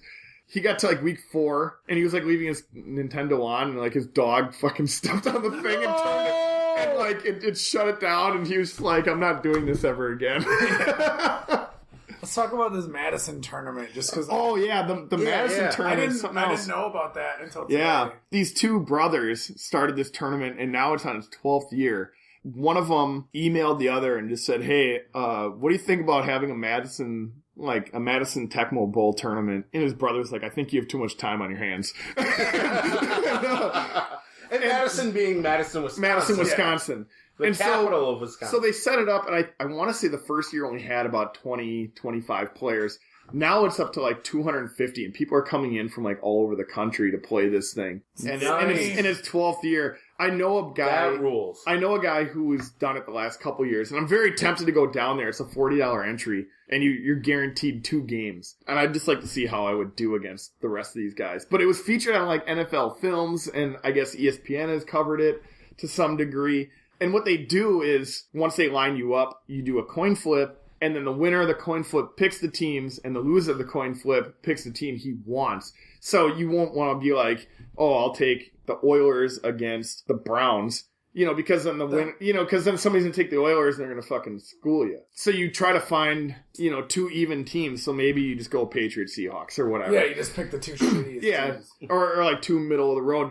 Like the Raiders, I guess, in last year's tournament, of all these games, like, the Raiders were only picked 15, 16 times. Yeah, but wouldn't you be tempted to just be like, 49ers, Raiders, let's do this? Oh, I know. That's what I would think. Like, let's just go like the best 2 teams. Yeah, or like Giants, Raiders, something like that. I'd much rather have the 49ers. That's just me. Well, yeah, I mean, you've got Joe Montana, and like, it's not like Roger Craig is some fucking nobody in the running game. He's like a snubbed Hall of Famer, in my opinion. Right. This is kind of a funny thing. Last week I was playing, just kind of building up to this. Fucking hit this glitch where all of a sudden every single person on the field was QB Bills. What?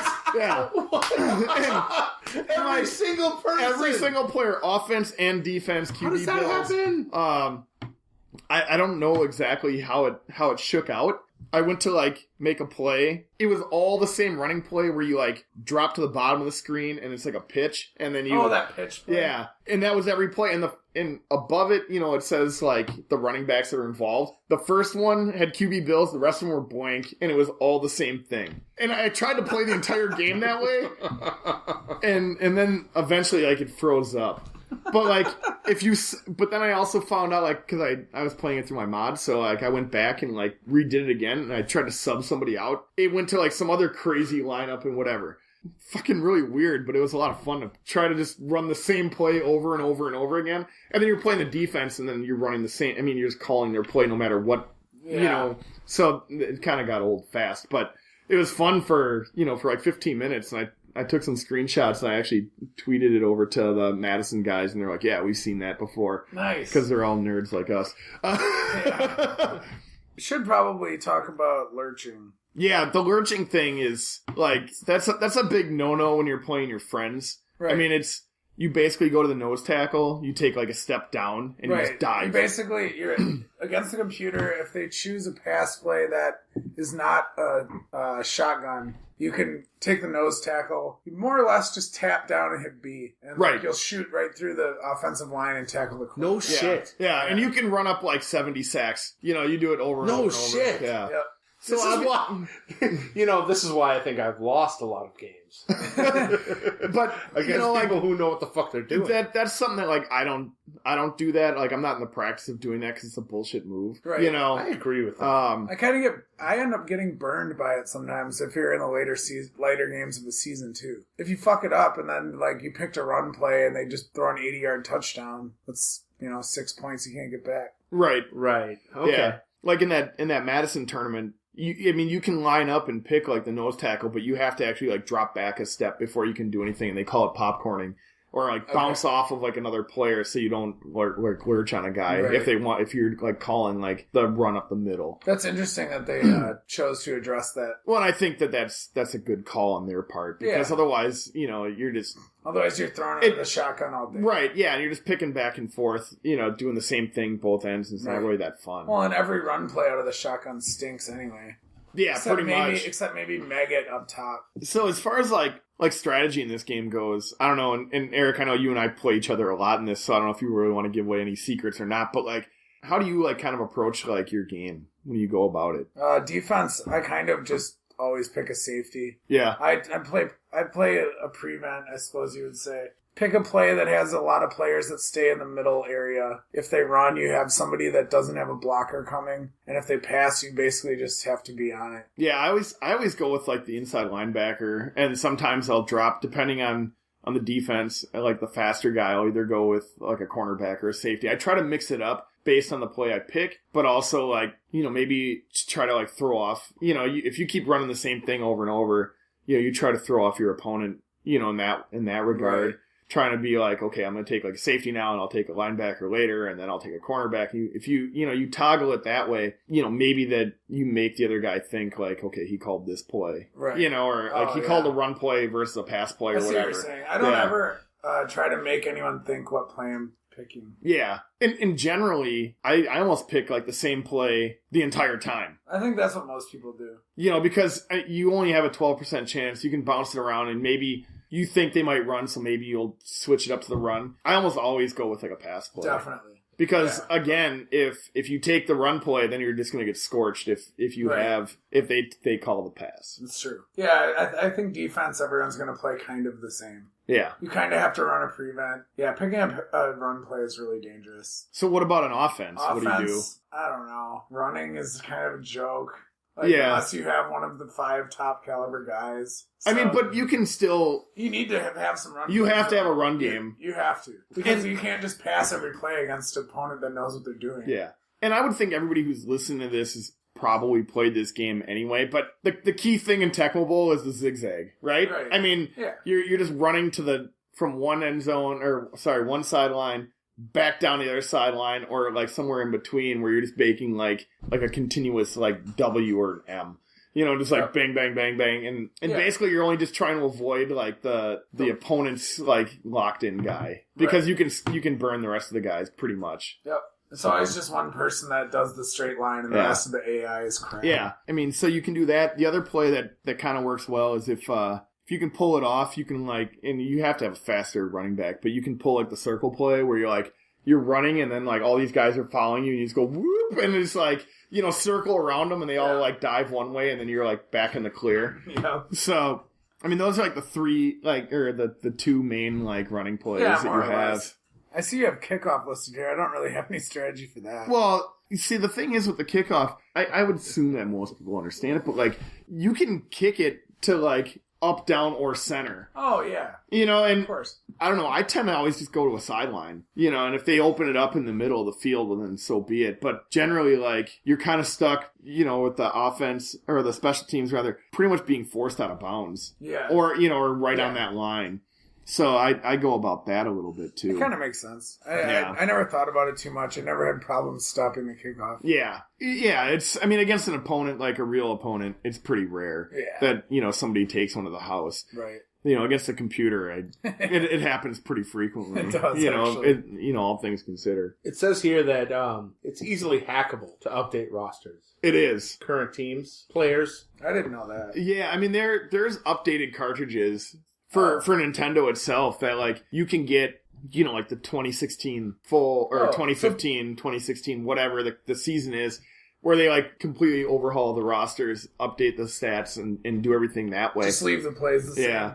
Like, there was something going around that somebody did there was, like, a Colts play where they tried some stupid, like, fake punt, something or other. Somebody made that. And like all the linebackers were, like, lined up on one side of the field. I remember that. And it was, like the center and the quarterback. And it was, like, nobody knew what the fuck was going on in the actual, including like, them? Yeah, including the team and including, like really the announcers and whatever. And so then they, like... Somebody, like, hacked it and showed the play, like, how this would look on TECMO Bowl. and it was pretty great. Like, it was just like, they shuffle all down. The guy, like, hikes the ball, and it's like, boom, sack, done. It was so funny. And then, and there was something... And maybe this is just like a Photoshop thing, but the Super Bowl 2 years ago where, like, Lynch should have ran the ball. In TECMO Bowl, this is the play, and it was just, like, Lynch up the middle, and it was, like, all 8 plays. Like, forget throwing the ball, you're on the 1 yard line, and Lynch is a beast. Yeah. All right, let's move on to TECMO Super Bowl 3. Yeah, let's do it. Okay. They released TECMO Super Bowl 3 in 1993. It's pretty similar to the original. No, the first one we just played is from '93. That's just a remake of the first one. Yeah, it's just an updated roster. And it's on Super Nintendo. Yeah, that one. I mean, it actually played very similarly. I was surprised. The music is not as good. Earlier, it's weird. You have all of this, like you have the power of the Super Nintendo, and yet the music is not as good. It sounds like shit. But anyways, TECMO Super Bowl 3. What do you guys know about that? Just real quick to like touch on the one that we'd played earlier, the updated roster for TECMO Super Bowl. The cut screens were really fucking kind of something else. Yeah, they added extra cutscenes. Yeah. And it should be mentioned, and we kind of passed it up, but like there's a cut screen for halftime in TECMO Super Bowl where they show like the marching band and they show like the blimp go by. And then there's like cheerleaders and one's just like basically wearing like a sports bra. And then there's another one where this brunette girl like jumps up and her skirt goes up and you can like see her panties. And it's like when we were kids we were like yeah, like it was so funny to us, you know, like kind of pornographic, you know, very soft anime, like But then it's funny, like, I watched this YouTube video of the final of the Madison tournament, and they showed, like, the whole halftime show, and they're like, oh, we're gonna get it! And then the girl jumped up, and, like, you can hear, like, the eruption of the entire crowd, like, yeah! So, it made me feel good that, like, I'm not that only one that was, like, sitting there, like, as a young kid perv, you know, whatever. You know, it's randomized. That cutscene doesn't always happen. Right, because there's a couple of different halftime shows that go along with it, so it's not always a given. Another important update on that release was that they made it possible to do a touchback. Yeah. Because otherwise, it's just a safety. Yeah, and it's bullshit. TECMO Super Bowl, if you don't move the ball out of the end zone on a kickoff, it is not a touchback, it is a safety. Yeah. So you have to run the ball out, regardless of how deep into the end zone it's kicked. Do you generally try to kick it into the end zone? Yeah. Yeah. Because, I mean, the guys rush up pretty quick. I've seen where you try to get it to, like, as close, like, just, like, the 1 yard line. So you can get it out. But, yeah, I always just kick it in the end zone and fuck it. May as well. Yeah. I mean, chances are, you know, you can hold them, like, to the 20 anyway. Yeah. But as far as TECMO Super Bowl 3... I know you don't have a lot of experience with this game, but I've been nerding out to it a lot lately. Okay, yeah. I played it many years ago and didn't find it particularly good. Yeah, it's I mean, they changed it up. The view is a little bit different. It's not like that straight, you know, 2D. What did Tony refer to it? Isometric? Yeah, so the new features are now you have 16 plays to choose from. You've got 2 playbooks, so you've got 8 plays on either one. So that's pretty cool. And then the defense, they decide if they want to go like normal, nickel, dime, or goal line. And once they pick that, then you still have a 12.5% chance of picking their play because it'll go to like the same screen that the offense picked. So it's not like it puts you in a different set. Yeah, it's not like a 6% chance. You know, but so you still have that 12.5% chance of picking their play. This is more Madden-centric now. Yeah. It is, yeah. Madden, you can already tell. Because Madden started coming out imprint. with Super Nintendo. Right, you can still tell the imprint of what Madden had on the TECMO Super Bowl series at this Definitely. time. Yeah. I don't think the game itself, when you're controlling it, the control isn't as like sharp as it is on the Nintendo version. And it seems like it's a little bit like delayed or slower. I think it's harder in general. I think they tried to make it like a little bit more difficult to win games. But the graphics obviously are better, and they allow you to create players, which is pretty fucking cool. Like it's called Superstar Mode. So last weekend I was brewing beer, and I had a lot of time in between all the steps you have to take to do that. So I was like running through like automated seasons and just like building up players. And both you guys have characters on there, and yeah, you sent me a screenshot. Yeah, I sent you a screenshot where like Tony had like 2 sacks, and you're a linebacker, and like along with like a bunch of other friends. Yeah, Portenga's in there. He had like 5 sacks in the game. Yeah. I made myself like a running back, and I made our friend Gary the quarterback, and his brother the wide receiver. And so, I mean, I totally like nerded out to it, and like you build these guys up, and now that like they're all like built up, I've like just ran it through regular season. Now I'm playing it on my own, and I'm just gonna like run the table on it, and it's been pretty fun just to like do that. that was something that I enjoyed, like I guess when that game came out in 93, I was just starting high school. So, 95. or 95 rather. So I was in high school, and so like, that was something I would do in my spare time, just play that a lot. You also have the ability to trade players, and you can do free agency, but you have to like drop a guy. Each guy's given a point value, and I think like Brett Favre's like 150 points. So you drop him, and you can get a guy who's worth 150 points. Stuff like that. So you can like drop a whole bunch and build up and whatever. So that made it pretty cool. That's somewhat reminiscent of Baseball Stars, which you mentioned earlier. Yeah. Except for they use dollar amounts in that one. Right. You're also allowed, if you win the championship 3 times, you can unlock like retired stars. So they've got Bo Jackson, Jim Brown, Walter Payton. You can get Mike Ditka, Mean Joe Green, Howie Long, Lawrence Taylor, Dick Butkus, and there's a few more that are in there that, I obviously didn't write down the whole bunch, but those are the names that most people would recognize. You've got the rain, the snow, and the sun. They added that to the update. Yeah, and they added that to the TECMO Super Bowl for Super Nintendo as well. You now have the 2-point conversion because that's been introduced to the NFL. So you can either run like a fake punt or a fake kick, or you can go to the menu bar and then just run a regular play. They had the dive play like they did. Yeah, you did that by accident. Throughout the game, a cool feature is that if you throw like a long pass for like 40 yards or whatever, the guy's name will pop up along with his picture, which is actually pretty well done for that time.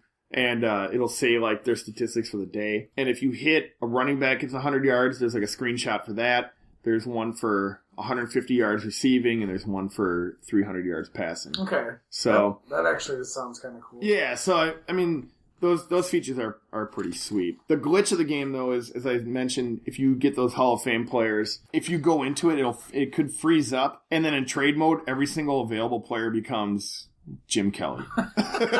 So I don't know what it is about Tecmo's like with their fetish with Jim Kelly, but they clearly like. They love him.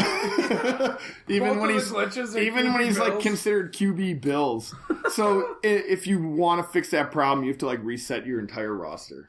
That's so weird. Yeah, but the entire series, as it built up, like, it's great. I have special, like, love in my heart for, the Tecmo Super Bowl for Nintendo. I really do enjoy the one on Super Nintendo, the final edition. Tecmo Bowl, when it came out, it was great, but I can totally do without it. It's built up a cult following, obviously. you can... Yeah. I tried to buy a Bo Jackson t-shirt where it's like Super Bowl, or Tecmo Super Bowl graphics, and it said like Bo knows touchdowns.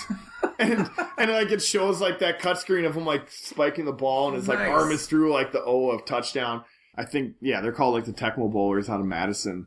Like they print those up. So, I don't know. It's one of those things, like, it's a game that like everybody in our generation like knows. Yeah. At least to some degree. It's like just classic.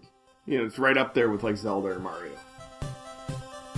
Right on, guys. Great discussion on that. Yeah. You guys fucking hit it hard. Yeah. All right. We're gonna have one more break here.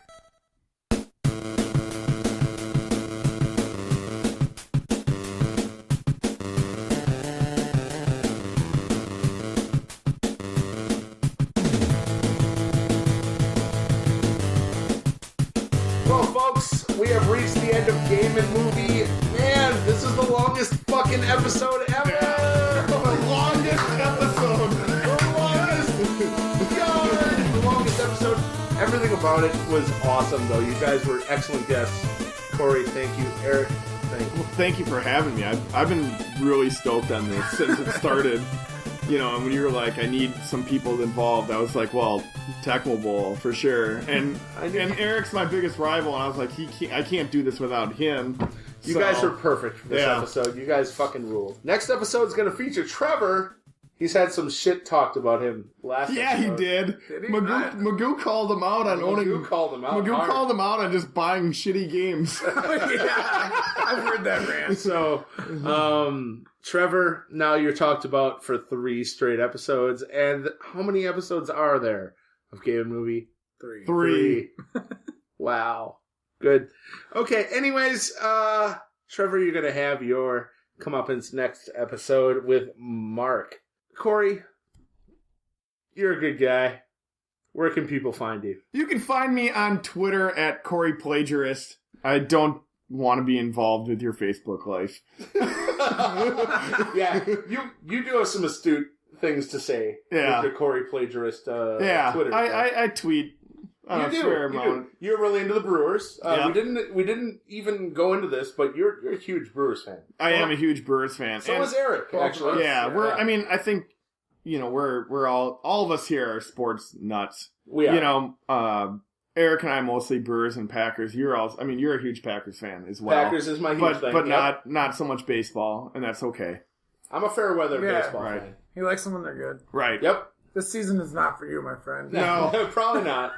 we haven't fully gotten into the 2016 season, but I don't think it is for me. Yeah. Eric, how about you? Where can people find you? Basically, Eric Apnea everywhere. That's all you got to search for. Almost always one word, all lowercase. Eric Apnea, as in the breathing disease when you Yes. when you fall asleep. Yeah, I think on Facebook it's actually like 2 words. It is. It's capital E, capital Yeah. A. But then Yeah. like Hotmail or Gmail or whatever, it's all one word, all lowercase. A lot of things that Eric does, actually. We didn't go into this during the introduction, but Eric does a lot of show booking for bands that come to town. He does an extremely huge part in the Milwaukee Punk scene. punk scene, whatever. Independent punk scene, independent. Just playing in basements, playing in bars. For me, you can catch me at Octavius Farnsworth on the Facebooks. On Twitter, you can catch me at Anthony Schwader, which is my real name. What I really want to focus on is how to contact the show. Our 3rd episode here, you can catch us on Facebook. We have a fucking page set up for it, facebook.com/GameAndMoviePodcast. On Twitter, you can catch us at GameAndMovieUSA.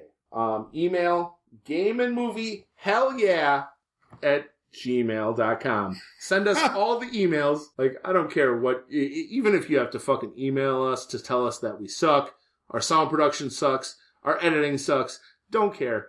All of us would love to hear any sort of correspondence from you. You guys are what fucking nudges us along and tells us that this is actually worth doing. Getting drunk in my back room. Yeah, it's great. With a bag of Doritos. So we're on Podomatic. We're on SoundCloud. We're on YouTube. We're, of course, on iTunes. Man, subscribe.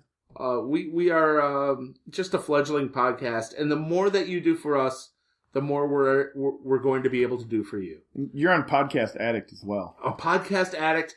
There's actually a lot of weird little podcast apps that we are on just by being a part of iTunes.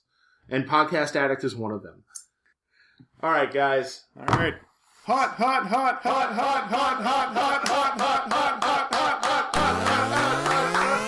See you later from Game and Movie Podcast, everybody.